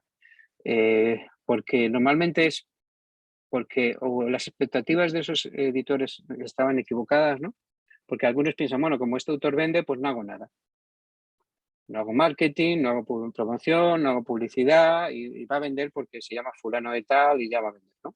Y eso es un gran error porque aunque te llames Dan Brown o te llames Ken Follett, si nadie sabe que has sacado un libro, pues menos tu cuñado y tu prima, la del pueblo, pues nadie va a ir a comprarlo. O sea, que el escritor tenga un nombre y venda mucho no significa que no haya que decir a todo el mundo que ha sacado un libro. Casi más, ¿no? Porque sabes que va a haber más repercusión. Pues esto ha fallado muchas veces, ¿no? ¿Por qué? Estamos aprovechándonos de un nombre, ¿no? Yo me acuerdo cuando yo saqué mi primera novela, Conspiración Main, que fue muy bien, fue el segundo libro más vendido del verano en Casa del Libro, que es una cadena que es muy importante, tuvo mucho tal. Tuve un desacuerdo con el editor porque había unos derechos de cine que querían comprar, él no quería venderlos, quería más dinero, bueno, una historia. Y qué bueno que pase eso en tu primera novela, pero bueno, pasó eso. Y di el salto a otra editorial que yo siempre había admirado mucho, una editorial española no muy grande, pero me gustaban mucho sus libros. ¿Qué pasa? 2 libros siguientes fueron muy bien, pero el tercero, ellos seguían viviendo de la primera promoción que había hecho el primer editor del primer libro, ¿no? Y entonces, si tú no haces algo de promoción, si no haces marketing, si no mueves los libros, pues no vas a conseguir nada, ¿no? Y eso es la perspectiva que tenemos que generar a los escritores, ¿no? Hay una cosa muy buena que hacen muchos editores en América y es pues el plan de marketing y lo hablan, ¿no? Con los escritores, ¿no? Se sientan conmigo, sobre todo no lo voy a negar, las editoriales anglosajonas, y me dicen, Mario, mira, 3 meses antes hacemos esto, 2 meses antes hacemos esto, lo mandamos a Goodreads, lo mandamos a tal, un mes antes hacemos esto, vamos a poner publicidad aquí y tal. Y dices, bueno, ¿y por qué voy a dar tanta información al escritor? Porque el escritor es un apoyo, y si él se siente involucrado en la promoción del libro, y parte importante de eso, pues va a hacerlo, ¿no? Va a apoyar más, va a hacer más en la promoción. Si no, pues vas a tener la sensación de que no le necesitamos, ¿no? Otra cosa peligrosa, estoy hablando de cosas peligrosas, ¿no? Esa perspectiva que falta, la otra es la dispersión, ¿no? Creo que es un problema muy generalizado en algunas editoriales, ¿no? Son saltos de mata, se dice aquí, no sé si se entiende bien la expresión para allí, pero es como voy probando, antes hablamos de arriesgar, que está bien, ¿no? Pero el salto de mata es, bueno, ahora se publica mucho de esto, voy a dar a ver qué pasa, ¿no?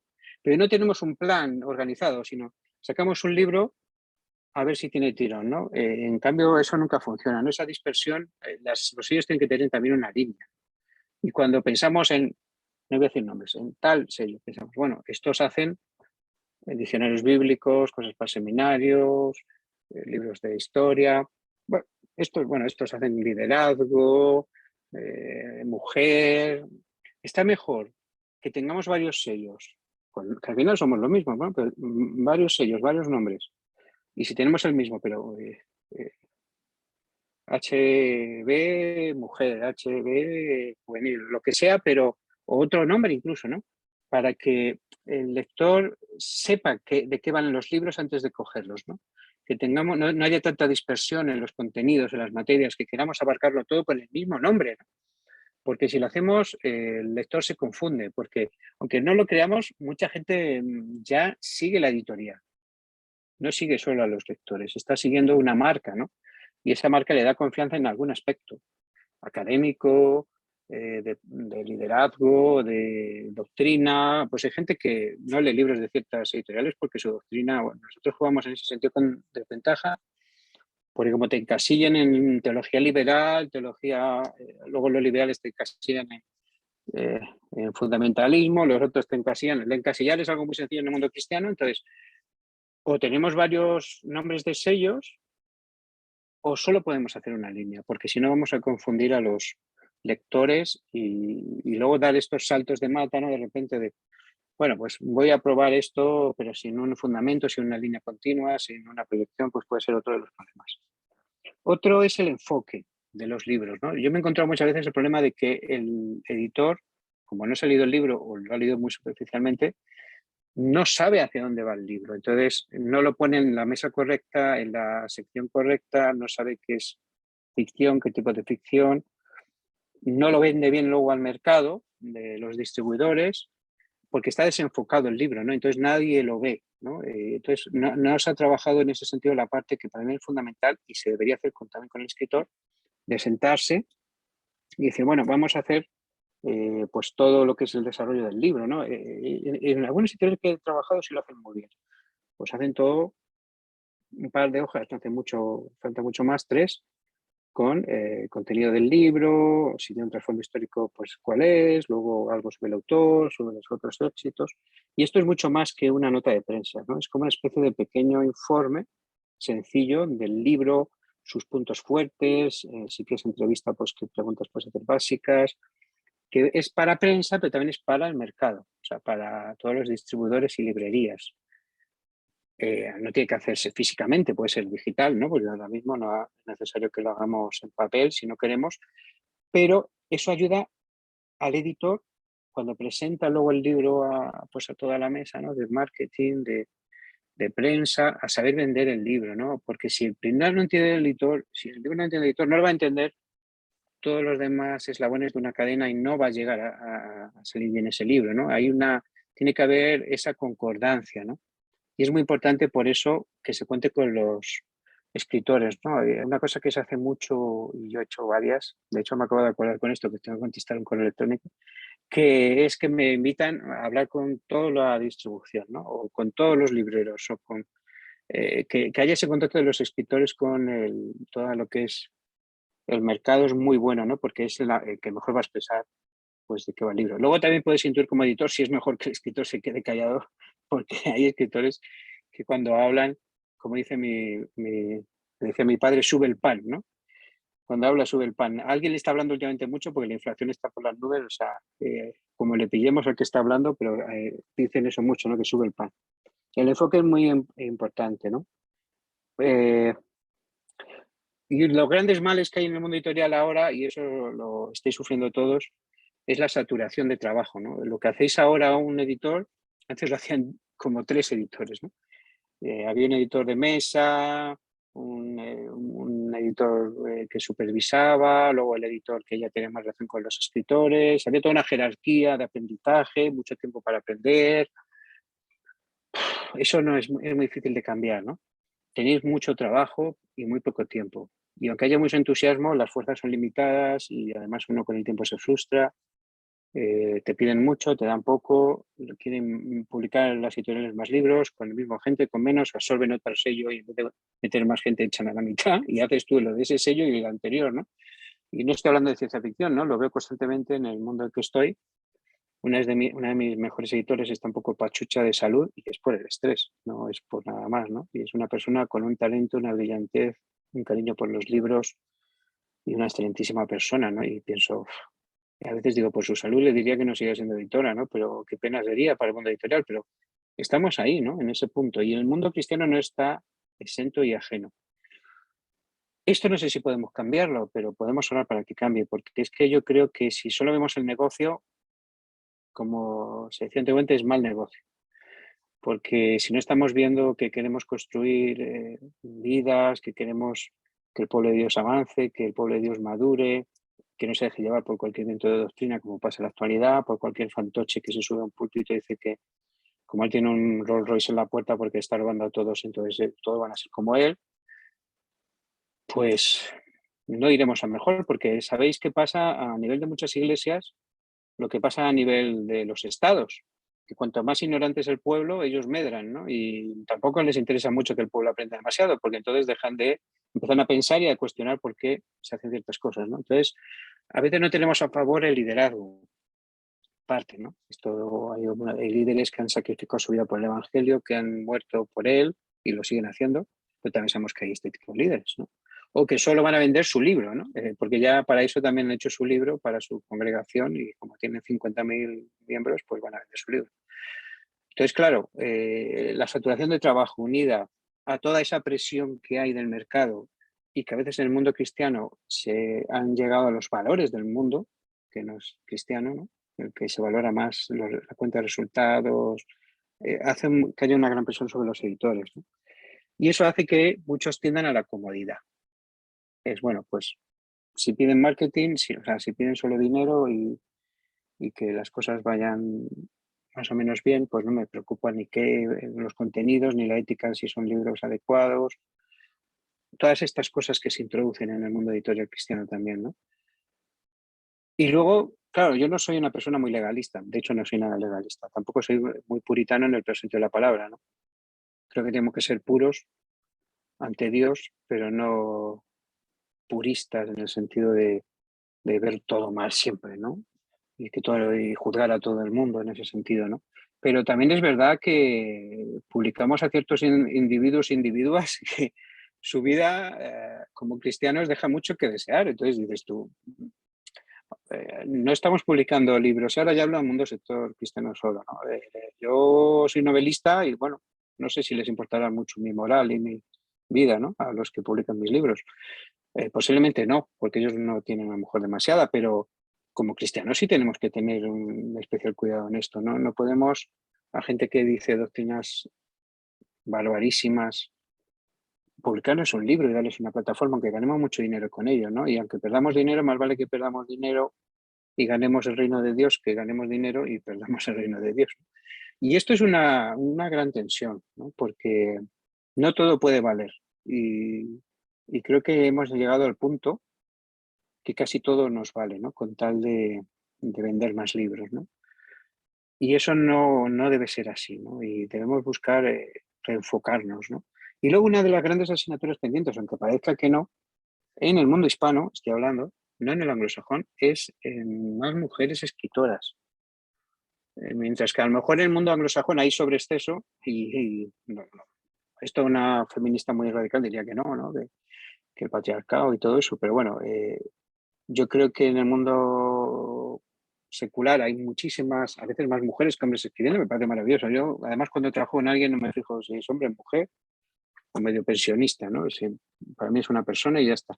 Pero es verdad que en el mundo cristiano hay pocas mujeres que escriben y creo que es necesario que potenciemos esa parte, no porque esté de moda ni por nada de esto, yo las modas tampoco me gustan, pero creo que sí hay, y que salgan de los clichés y los temas que suelen tocar, ¿no? Porque claro, si a lo mejor hay más para matrimonio, pareja, cosas de mujeres o no sé qué. Yo creo que una mujer puede aportar en todas las áreas, no solo en ciertos temas. Y ahí todavía hay pues un freno, ¿no? Es curioso que la Biblia, que es un libro bastante antiguo, como ya sabéis, pues haya varios libros dedicados a mujeres en una época que la mujer era menos que un esclavo y casi que un animal social y legalmente, ¿no? Que Dios dedique el libro de Ruth, el libro de Esther, textualmente a ellas, que Cantar de los Cantares está más bien dedicado también a una mujer y que haya tanto protagonismo de la mujer en la Biblia no es por casualidad, no es porque Dios nos hizo hombres y mujeres y quiere en ese sentido que desarrollemos más, ¿no? Había una frase que no sé si voy a poder leer, que me gustó, que creo que es de Jeff Bezos, ¿no? Que dice, que está enfocado a los editores, que dice,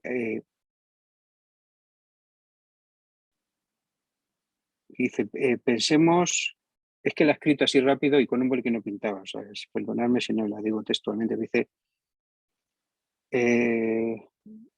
es como, voy a intentar parafrasearla porque no la tengo bien escrita, es como, aunque hagamos cosas pequeñas, pensemos en grande, o sea, aunque nos sentamos que nuestro sector no tiene la influencia o el poder para cambiar las cosas, Dios sí lo tiene, ¿no? O sea, yo una de las cosas que veo en el mundo del libro cristiano, en el libro en general, porque el libro es un sector muy frustrante, ¿no? Pero hay mucha frustración. Es como, somos algo pequeño que encima no le da mucha importancia, comparado con la música, por ejemplo, ¿no? Vemos que la música en el mundo cristiano tiene una repercusión brutal, ¿no? Y el cine está empezando, ¿no? Yo creo que dentro de 10 años habrá un cine cristiano cada vez más profesionalizado, ¿no? Y parece que el libro siempre se va quedando como atrás, ¿no? En la parte hispana aún más, ¿no? Pero por eso es esta frase, ¿no? Que aunque nos veamos pequeños, pensemos en grande, ¿no? Porque yo creo que una cualidad que tiene el libro que nunca tendrá el cine ni la música es que tiene la capacidad de transformar a una persona hasta un punto que esa persona cambie la historia. Y eso rara vez lo hace una película y una canción tampoco. Los libros tienen esa capacidad de hacer con muy poco, mucho, a muy pocas personas, pero que esas personas pueden cambiar el mundo para siempre, ¿no? Por eso, volver a Lewis. Esa evangelización de la cultura es más importante hoy que nunca. Hay muchos relatos, sabéis que estamos en la época de los relatos, que están sacando ventaja al cristianismo porque están sabiendo explicarse mejor, ¿no? Ya hablaba en un pequeño de esos vídeos míos de TikTok sobre el el metamodernismo, ¿no? Iba a decir el metadato es otra cosa que dentro de poco nos van a meter todos ahí en ese mundo virtual, pero el metamodernismo, ¿no? Que es la nueva corriente filosófica en la que estamos ya sumergidos, que nace a principios del siglo XXI, aunque en el 2010 es cuando empieza a tener ya más estructura, está empezando de nuevo a conquistarlo todo, ¿no? Y lo peor es que el metamodernismo tiene lo peor del modernismo y lo peor del posmodernismo. Tiene del modernismo su dogmatismo, esa idea que tenía el modernismo de que la ciencia lo iba a solucionar todo, de que el hombre era bueno por naturaleza y que la búsqueda de esa verdad pues estaba por encima de Dios. Tiene eso malo, pero además se le suma todo lo del posmodernismo, ¿no? Ese relativismo moral y esa idea de que nada es absoluto, pero en cambio es dogmático en algunas cosas, como estamos viendo, ¿no? En temas de sexualidad, de relaciones. Por tanto, estamos ante uno de los retos mayores que se ha enfrentado la humanidad jamás, ¿no? Que es enfrentarnos a un sistema de pensamiento diabólico, porque en el fondo es así, muy poderoso. Y los libros yo creo que son de las pocas herramientas que tenemos para cambiar eso. Podemos hacerlo si llegamos con también la propia filosofía, que la filosofía es una forma de ver al hombre, ¿no? De ver la vida, que tiene el cristianismo y llegamos a través de ello, a través de los libros, a las universidades, las escuelas, las iglesias, y transformamos al mundo cultural también y lo llevamos a Cristo, ¿no? Y creo que esa es la gran labor de los editores cristianos del siglo XXI, ¿no? No es solo evangelizar personas, sino evangelizar la cultura, ¿no? Si no lo conseguimos, pues no daremos en el blanco y perderemos a toda una generación que está pues involucrándose en cosas que no tienen nada que ver con el evangelio. No sé cómo vamos de tiempo. Bien, yo creo que si quieres lo podemos abrir para interacción con la audiencia. Tenemos tres tipos de audiencias, Mario. Hay autores, hay editores, hay agentes, así que creo que puede haber preguntas interesantes de esos tres rubros, ¿no? Así que dejo el piso abierto a la audiencia. Si quieren levantar la manita, hay una manita ahí en las opciones del La Zoom. virtual. Manita virtual. Y así vamos yéndonos uno a uno. ¿Quién quiere empezar?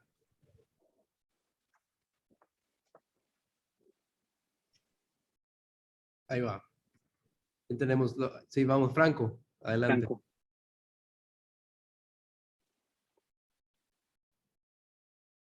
No sé si te ha oído. Ahora sí. Franco. Mucho gusto. ¿Cómo estás? Hola, ¿cómo están? Qué gusto Un verlos, saludo. compañeros de Encantados. milicia. Un gusto conocerlo, Mario. Gracias. Gracias. Gracias, Carlos, por la invitación a participar de este taller. Bueno, Mario, nosotros trabajamos más en la parte lingüística de los textos, no tanto en la gestión editorial. Entonces, estamos muy interesados en saber cómo es su relación con sus editores lingüísticos.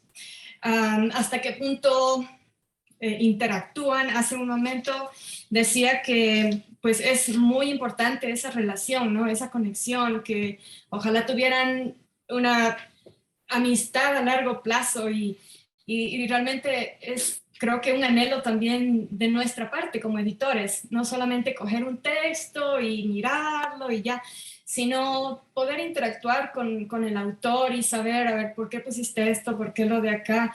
Pero bueno, nos interesa saber cómo trabaja usted con sus editores. Lo mío es una locura porque yo trabajo con muchos editores, correctores, porque como publican en varios idiomas, además de los editores están los traductores, ¿no? Entonces, he tenido relación de muchos tipos. Os voy a contar varios modelos con los que me he encontrado. Tengo una gran amiga, que es mi correctora y traductora para el inglés, Gretchen Albernati, que creo que algunos la conocéis, porque ha trabajado mucho para traducción de libros a español. Y ella es, yo siempre digo que no solo es buena, sino que mejora mis libros infinitamente, ¿no? Porque es quisquillosa, encuentra, me acuerdo de una novela que tradujo para mí que se titulaba El Círculo, y cuando ponía que el protagonista derriba al guarda, me dice, no, es que he investigado y en la Noria de Londres hay 4 guardias. ¿Cómo va a hacer con los 4 guardias?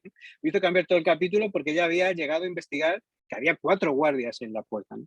Y de eso os puedo contar muchas anécdotas. De hecho, ahora está poniendo el próximo libro, que es La maternidad de Elna, que sale con HarperCollins México un poquito, y me tiene loco. O sea, me le mandé todos los cambios y me ha mandado otros 8 o 9, ¿no? Que le he dicho, ya no sé si podré hasta el lunes enviarte, que luego siempre digo eso y se los mandaré mañana, porque no tengo yo tampoco paciencia para esperar el lunes sin enviárselo. Entonces hay muy buena relación y yo creo mucho en ella. Es muy quisquillosa, muy perfeccionista, pero sí que mejora los textos, ¿no? Al principio, como autor, sabéis que los autores tenemos 2 problemas. Uno es que nos cuesta mucho volver a nuestros textos, pues es muy frustrante, ¿no? Porque cuando nos releemos nos gustamos, entonces es muy frustrante que luego pasa un tiempo, lo lees y te gusta más, porque ya te has separado emocionalmente del texto, pero en ese momento hay mucha emoción entre el texto y tú, ¿no? Ese es un problema.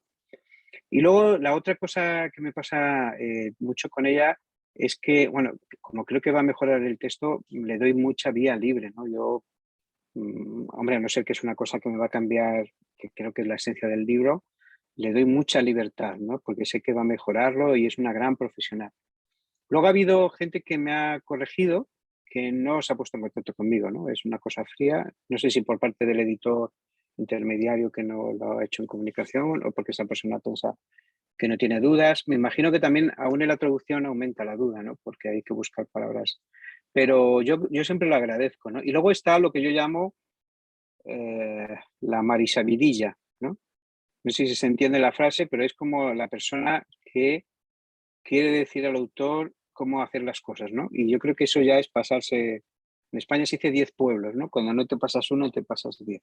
Y yo tuve, no me acuerdo, nunca se me olvidará, además esta era de Amazon precisamente, de Barcelona, y que me decía, por ejemplo, cosas como que le había dejado a mi, era una policíaca, ¿no? Entonces una de las agentes se va a dormir un día, me dijo que no, que los policías, los inspectores, durante una investigación están 4 o 5 días sin dormir. Y dice, bueno, serán sobrehumanos, yo creo que eso se verá en las películas, pero las personas normales, aunque estén detrás de un caso, al segundo día mínimo tienen que ir a dormirse, porque si no, no van a poder resistir. Pues ella me lo discutía, luego había una teoría mía que ponía en la novela que era que ahora no hay tantos asesinos en serie porque y hay más matanzas, si os habéis fijado, Antes había muy típico el asesino en serie, ¿no? Que iba buscando víctimas y durante 5 años mataba gente, ¿no? Del mismo perfil, homosexuales, mujeres, lo que... Y en cambio ahora hay el tipo de asesino que va a entrar a una escuela y dispara a todos los que encuentra, ¿no? Y yo hablaba de que había habido un cambio, ¿no? En la evolución criminal, que el asesino prefería un gran impacto que el anonimato y luego al final ser descubierto, ¿no? Pues ella me decía que no, que todo, y que no, tenía que hacer los capítulos más largos y tal. Y luego, cuando yo le negué, porque al final sabéis que el autor tiene la última palabra, o debería, porque estos no eran cosas de estructura y tal, sino más bien de gusto de esta persona, empezó a enumerarme todos los grandes escritores que ella había corregido, ¿no? Como queriendo decir, es que tú quién eres, ¿no? Y tal. O sea, es un caso ya extremo de mala praxis, ¿no? Y el otro, para mí, de buena. Y Gretchen es muy intervencionista. Y te comenta todo y te critica todo, pero con un respeto y sabiendo que al final, pues es una decisión tuya, ¿no? Y mejora el texto. Yo estoy muy agradecido y tengo muy buena relación. Pero sí he tenido algún caso como este. Es el único, este de Barcelona, pero puede llegar a pasar, ¿no? Y al final es una lucha de egos, no tiene nada que ver con mejorar el libro. Muy bien, gracias. ¿Alguien más? Yo he visto ahí en el chat algo. Oh, Gretchen is phenomenal, dice Rebeca. Sí, creo que Rebeca la conoce a Gretchen. Sí. Que es que ahora está con la traducción de una Biblia, sí. Es muy buena. Pues sí. El Gretchen además habla perfecto español. Sí. Y lo que pasa es que está siempre tal día, tiene un montón de hijos y un montón de trabajo. Y esto de la Biblia la tiene loca. Traduce mis libros, gracias a Dios. Ha traducido todos desde el Papa. Francisco fue el primero que tradujo. Pero si podéis contar con ella sería fantástico en ese área de la colección. Es increíble. Buenísimo. Lluvia, adelante. Sí, gracias, Mario. A ver, si se escuchaba ahí. Se ha reverberado, bueno. Como 5 lluvias detrás de ti. Cae la lluvia fuerte. Ahí me van a escuchar. Yo no te voy a escuchar a ti por un segundo, Mario, porque tengo problema con mi audio, pero ustedes sí me escuchan a mí. Solo quería agradecerte, pues, porque estoy aquí saludarte, ¿no? Pero sabes que nos conocemos hace años, he leído varios de tus libros y me encanta y todo lo que dijiste. Tendría que volver a ver el video, pero creo que estoy de acuerdo en todo y te agradezco mucho esa visión. Y qué bueno que puedes expresar lo que expresas, lo que expresas desde el punto de vista del escritor. Así que nada más quería saludarte y pues darte muchas gracias por todo lo que haces. Gracias a ti, Lluvia, por tu trabajo, tantos años ahí en Grupo Nelson y ahora como agente. Y espero que siga yendo todo muy bien. Muy bien. Tengo curiosidad de ver qué piensan los escritores que hay en el grupo. ¿Tienen alguna pregunta de esta sesión o de la pasada? No tengan miedo, no les van a echar. Han hecho un contrato y ya nada, no pueden echar. Bueno, claro.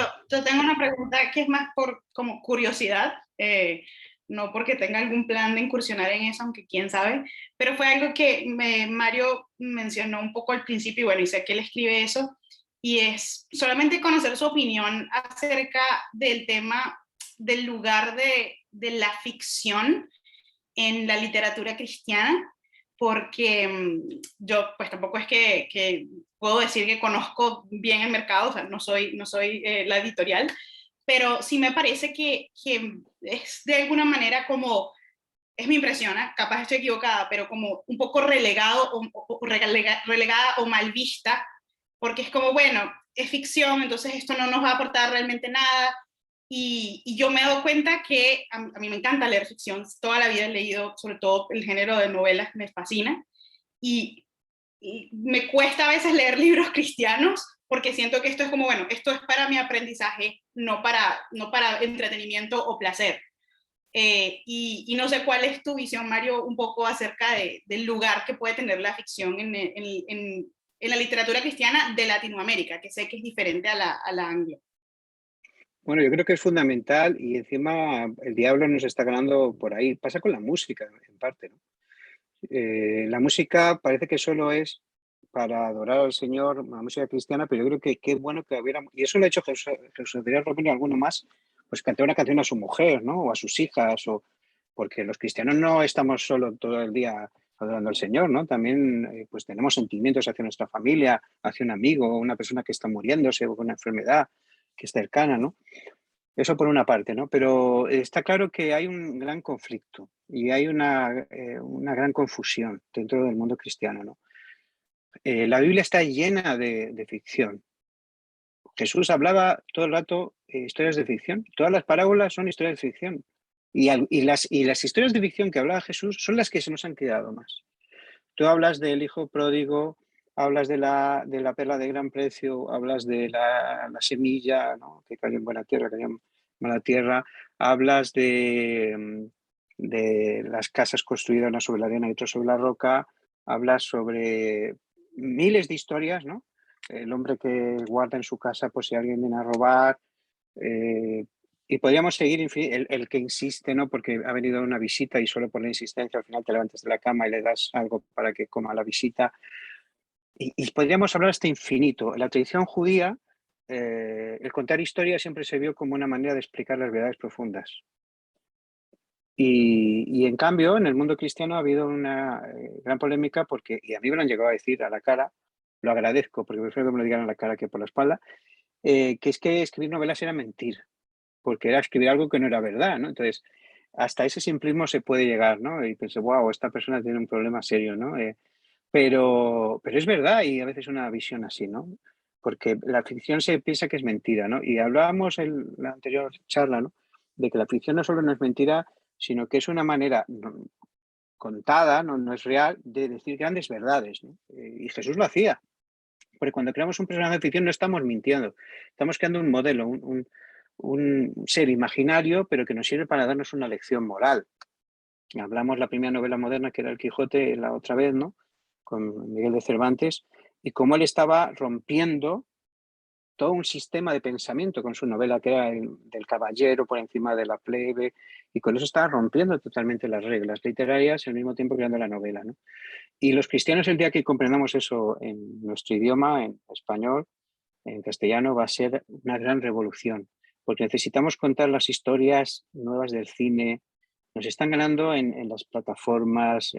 Yo estoy harto de poner plataformas y cada vez que encuentro menos historias que me apetezca ver, pero no porque hablen de homosexuales o de minorías, sino porque me quieren manipular y me quieren vender una ideología. A mí no me importa que haya un personaje que sea homosexual o de una minoría porque encaja en esa historia, porque ese personaje encaja en esa historia, pero sí porque me quieren hacer una persona tolerante según algunos piensan y tal. Y en cambio nosotros no estamos sabiendo hacer eso, ¿no? Y creo que es un gran déficit.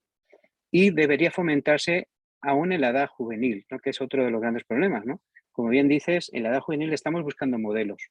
Por eso nos gustan las novelas. Las novelas son pequeños ensayos de la vida.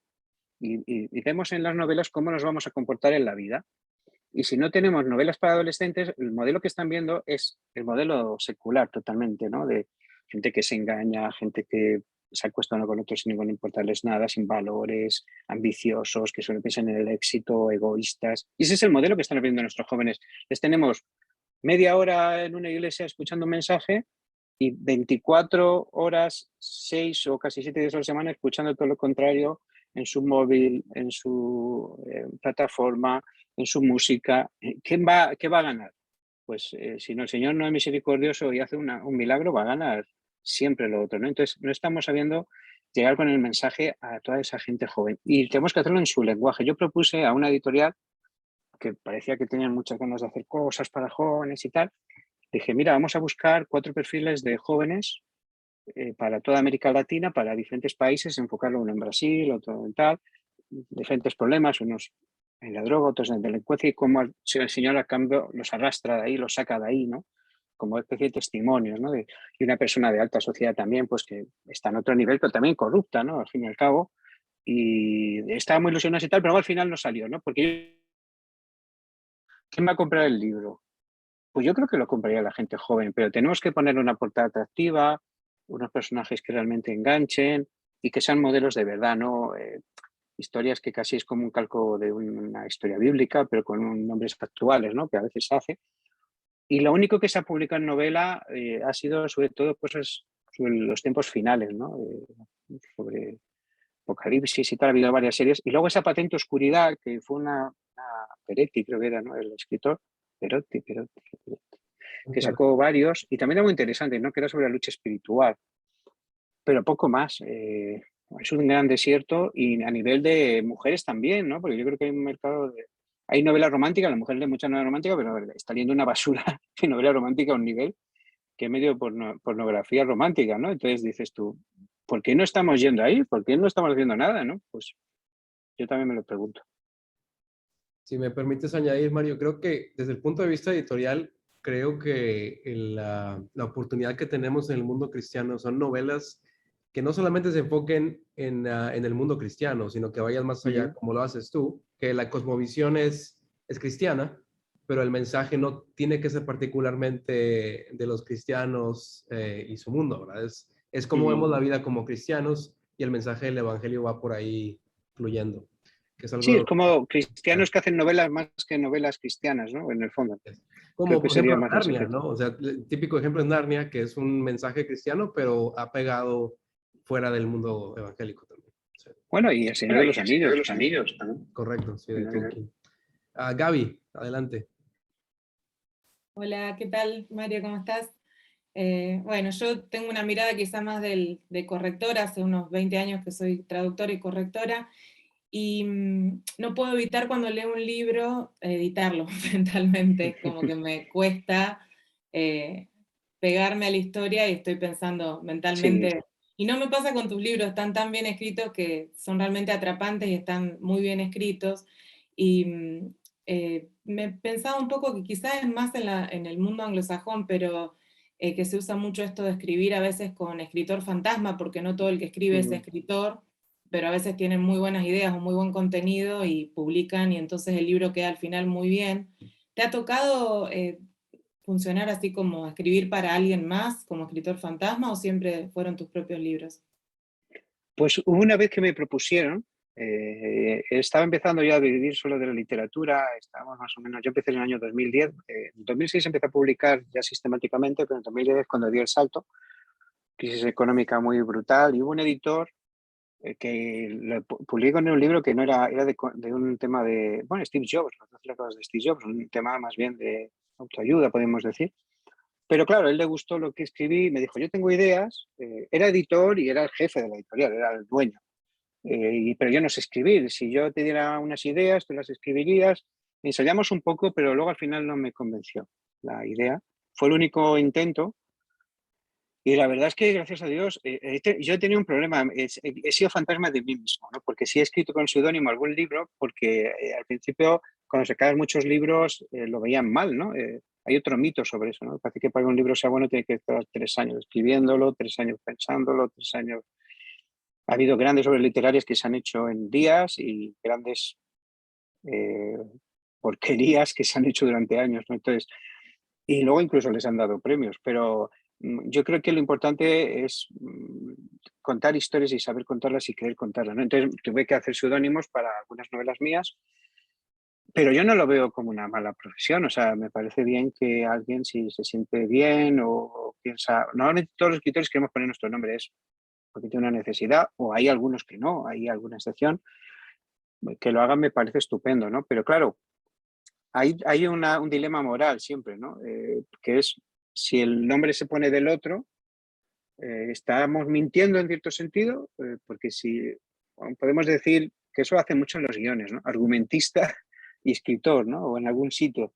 Sabéis que no es lo mismo en el mundo del cine, el argumentista puede crear el argumento y luego el guionista es otro, que no tiene nada que ver con el argumentista. Y les pagan a los dos derechos independientes, ¿no? Pero claro, luego hay un dilema moral ahí, que es... muchas veces se entiende, ¿no? Que hay gente que escribe su biografía, un torero o gente así, que dices, es imposible, ¿no? Ahora ha salido aquí Paz Padilla, es el libro más vendido en España en los últimos años, con HarperCollins. Paz Padilla, para quien no lo conozca, no es ni periodista, era una humorista que acabó siendo periodista de programas del corazón, pero del nivel más bajo, casi más del corazón, era más bien de tripas o algo así, y ha vendido muchísimo.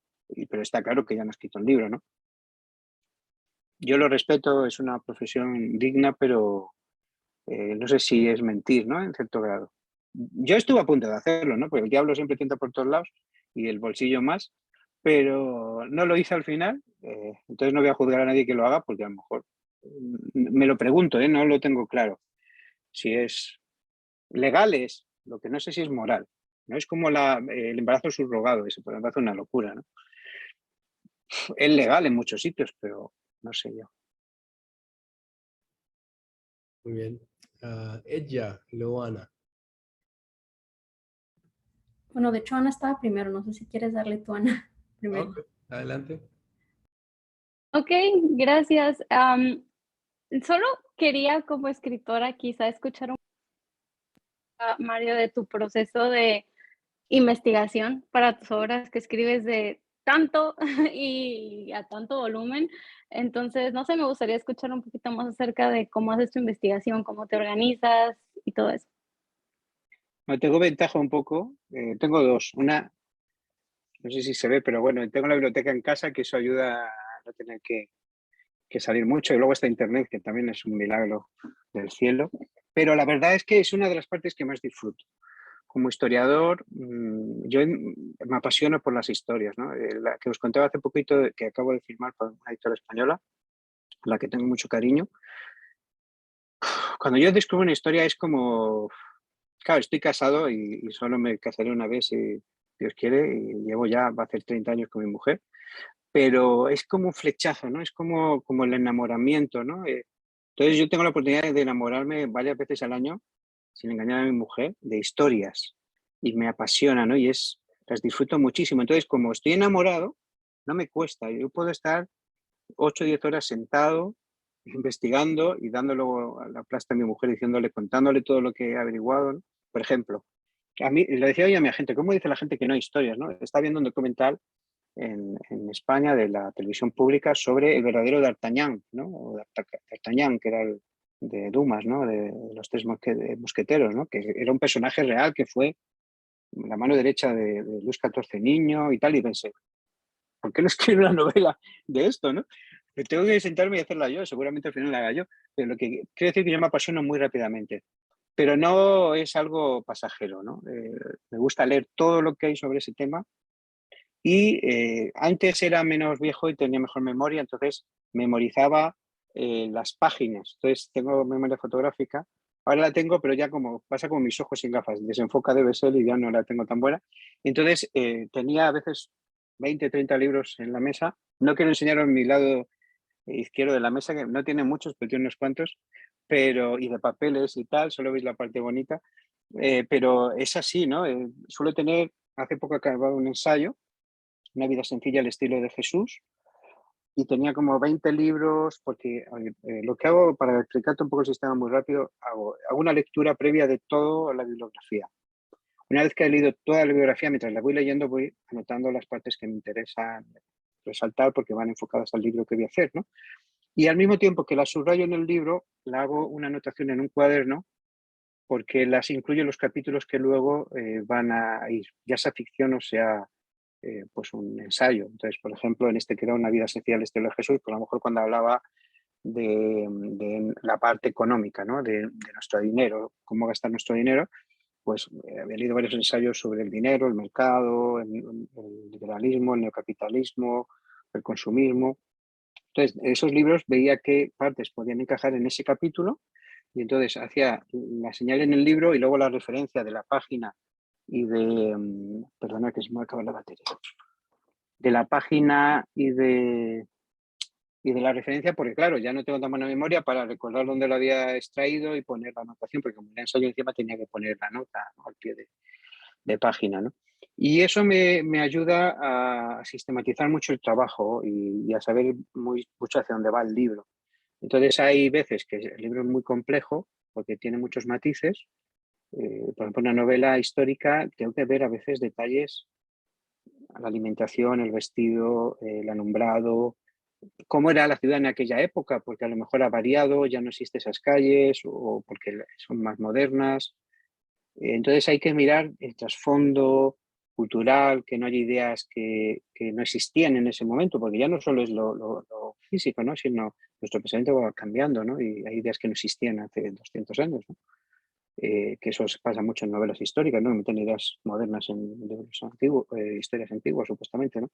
Entonces hago todo ese proceso y una vez que tengo hecho todas esas estructuras, cuando me pongo a escribir. Claro, cuando lo hago muy bien y lo hago muy sistemático, no siempre lo hago tan bien y tan sistemático, el libro fluye rapidísimo. Pero también es verdad que a veces me pasa una cosa que yo, no es escritura automática, pero sí me pasa que sé hacia dónde quiero llevar el libro, esto es más raro, y entonces a lo mejor he leído 20 o 30 libros y el libro me va llevando. No es tan sistemático, ¿no? Me ha pasado con algún libro, porque cuento muchas cosas personales o hay otras cosas, y entonces el libro me va llevando. Y ahí a lo mejor la investigación es más sobre el terreno. Pero lo normal es que haga lo otro, ¿eh? Me paro y de hecho, claro, cada vez que investigo un tema, pues acabo con 25 o 30 libros de ese tema y tengo libros de temas, por ejemplo, tengo como 5 biografías de Steve Jobs, por si quieres una, de diferentes autores cuando les leí, y un montón de libros que los usé para las investigaciones, ¿no? Y luego ahora lo bueno que Internet también facilita mucho, ¿no? Porque, por ejemplo, la última novela que he hecho sobre las Islas Canarias y la conquista de Canarias, ahí no hay casi nada impreso, pero el gobierno de Canarias tiene en digital todos los, perdón, los manuscritos y los incunables y los libros antiguos del siglo XV, XVI, XVII, XVIII digitalizados. Entonces, luego, ahí los tenía en pantalla y los sigo usando a medida que iba haciendo la historia, ¿no? Depende un poco del material que tenga, del libro, pero me gusta mucho la investigación. Muchas Y aún gracias. así, Y solo Gretchen, para aclarar, y esto aún es así Gretchen me simultáneo. encuentra fallos siempre, ¿eh? Aún así Gretchen me encuentra algunos seguro, ¿eh? Perdón. No, le preguntaba que si hace varias de estas investigaciones simultáneas porque está escribiendo varios libros al mismo tiempo. Wow. Sí, esa es mi locura ya. Sí, normalmente sí, porque normalmente no hago varias investigaciones simultáneas, hago una prospección de un tema, al mismo tiempo estoy haciendo una investigación simultánea, al mismo tiempo estoy escribiendo uno y normalmente estoy repasando varios. Porque, por ejemplo, ahora me llegó pues de Gretchen, que es la traducción, pero ella quería primero pasar para tenerlo claro para la traducción. Me llegó pues uno que va a salir para México con Harper, el mundo secular, y entonces estaba ya en ese punto de la colección. Me llegó pues algo que sacamos aquí para España. Entonces, a veces me junto con 3 manuscritos a la vez. Para eso me consuela mucho Balzac. Honoré Balzac, no sé si os contado la historia, lo puedo hacer en 30 segundos. Él se acostó, no sé si lo conté la otra vez, porque estoy un poco enamorado de Balzac, pero bueno, él empezaba a trabajar a las 8 o 9 de la noche. Estaba trabajando hasta las 6 o 7 de la mañana. Se daba un baño, primero desayunaba, se daba un baño y durante el baño corregía cosas y luego estaba corrigiendo casi hasta las 12 por ahí o la 1 del mediodía y luego dormía toda la tarde hasta las 8 o 9 de la noche, que empezaba el mismo ritmo, ¿no? Durante años, pues sí, tiene esa obra increíble, ¿no? O sea, que cuando veo lo que hacía él, pienso que lo que hago yo está. Justificable. Decía por ahí, Ana, que querían ver tu escritorio no tan bonito, Mario. Pues mira. Bueno, ahora está porque estoy entre libro y libro, estoy haciendo cosas, pero bueno, esto es un poco las cosas que os he enseñado. Bueno, luego esto es de mi hija. Luego un libro que me acaba de llegar hoy, porque siempre estoy leyendo, ¿no? Mira que he leído sobre nazismo, creían que eran libres, ¿no? Este libro me lo dijo un amigo escritor y ahora como tengo 4 días que estoy más en la parte investigativa, investigación y tal, pues estoy leyendo cosas de estas para relajarme, ¿sabes? Y esas cosas, ¿no? Pero siempre tengo, bueno, y todo eso son apuntes ahí que todavía, luego cuando esta semana que viene también voy a desechar cosas que luego ya no necesito y las tiro de papeles porque se me invaden y luego libros que me invaden por todos lados, más lo digital, más... Los libros son todo para mí. Súper. Ella, dale. Hola Mario, bueno, Clara fue la que me dio la fuerza ahorita con su pregunta, me inspiró, la verdad que a mí me encanta muchísimo la ficción, de hecho fue leyendo El progreso del peregrino en 6º grado que fue que me enamoré como que de ese mundo de la ficción. Pasé por una temporada de puro ficción, nada cristiana. Yo no conocía que existían libros cristianos ya hasta como a los 20. Y es algo que a mí me encantaría, en algún punto se lo llegué a mencionar a Giancarlo en una de las primeras conversaciones, o sea, sí es algo que me encantaría, pero algo que me da muchísimo miedo, porque siento que no hay muchos referentes actuales, como que de hecho si yo voy ahorita a buscar ficción cristiana, la mayoría de las portadas, de los temas, es como que un poco más antiguo. Entonces mi pregunta es como que, obviamente hay muchos consejos, pero ¿qué es un consejo que pudieras dar para como que empezar a sumergirse uno a querer quizá algún día poder escribir ficción cristiana? Bueno, es que lo decíamos antes un poco, ¿no? Creo que no hay ficción cristiana y no cristiana, sino cristianos que hacen ficción y gente no cristiana que hace ficción. La gente no cristiana transmite unos valores o unos contravalores y nosotros transmitimos otros. Entonces, en el fondo, si lees ficción no cristiana, puedes aprender muy bien a hacer ficción.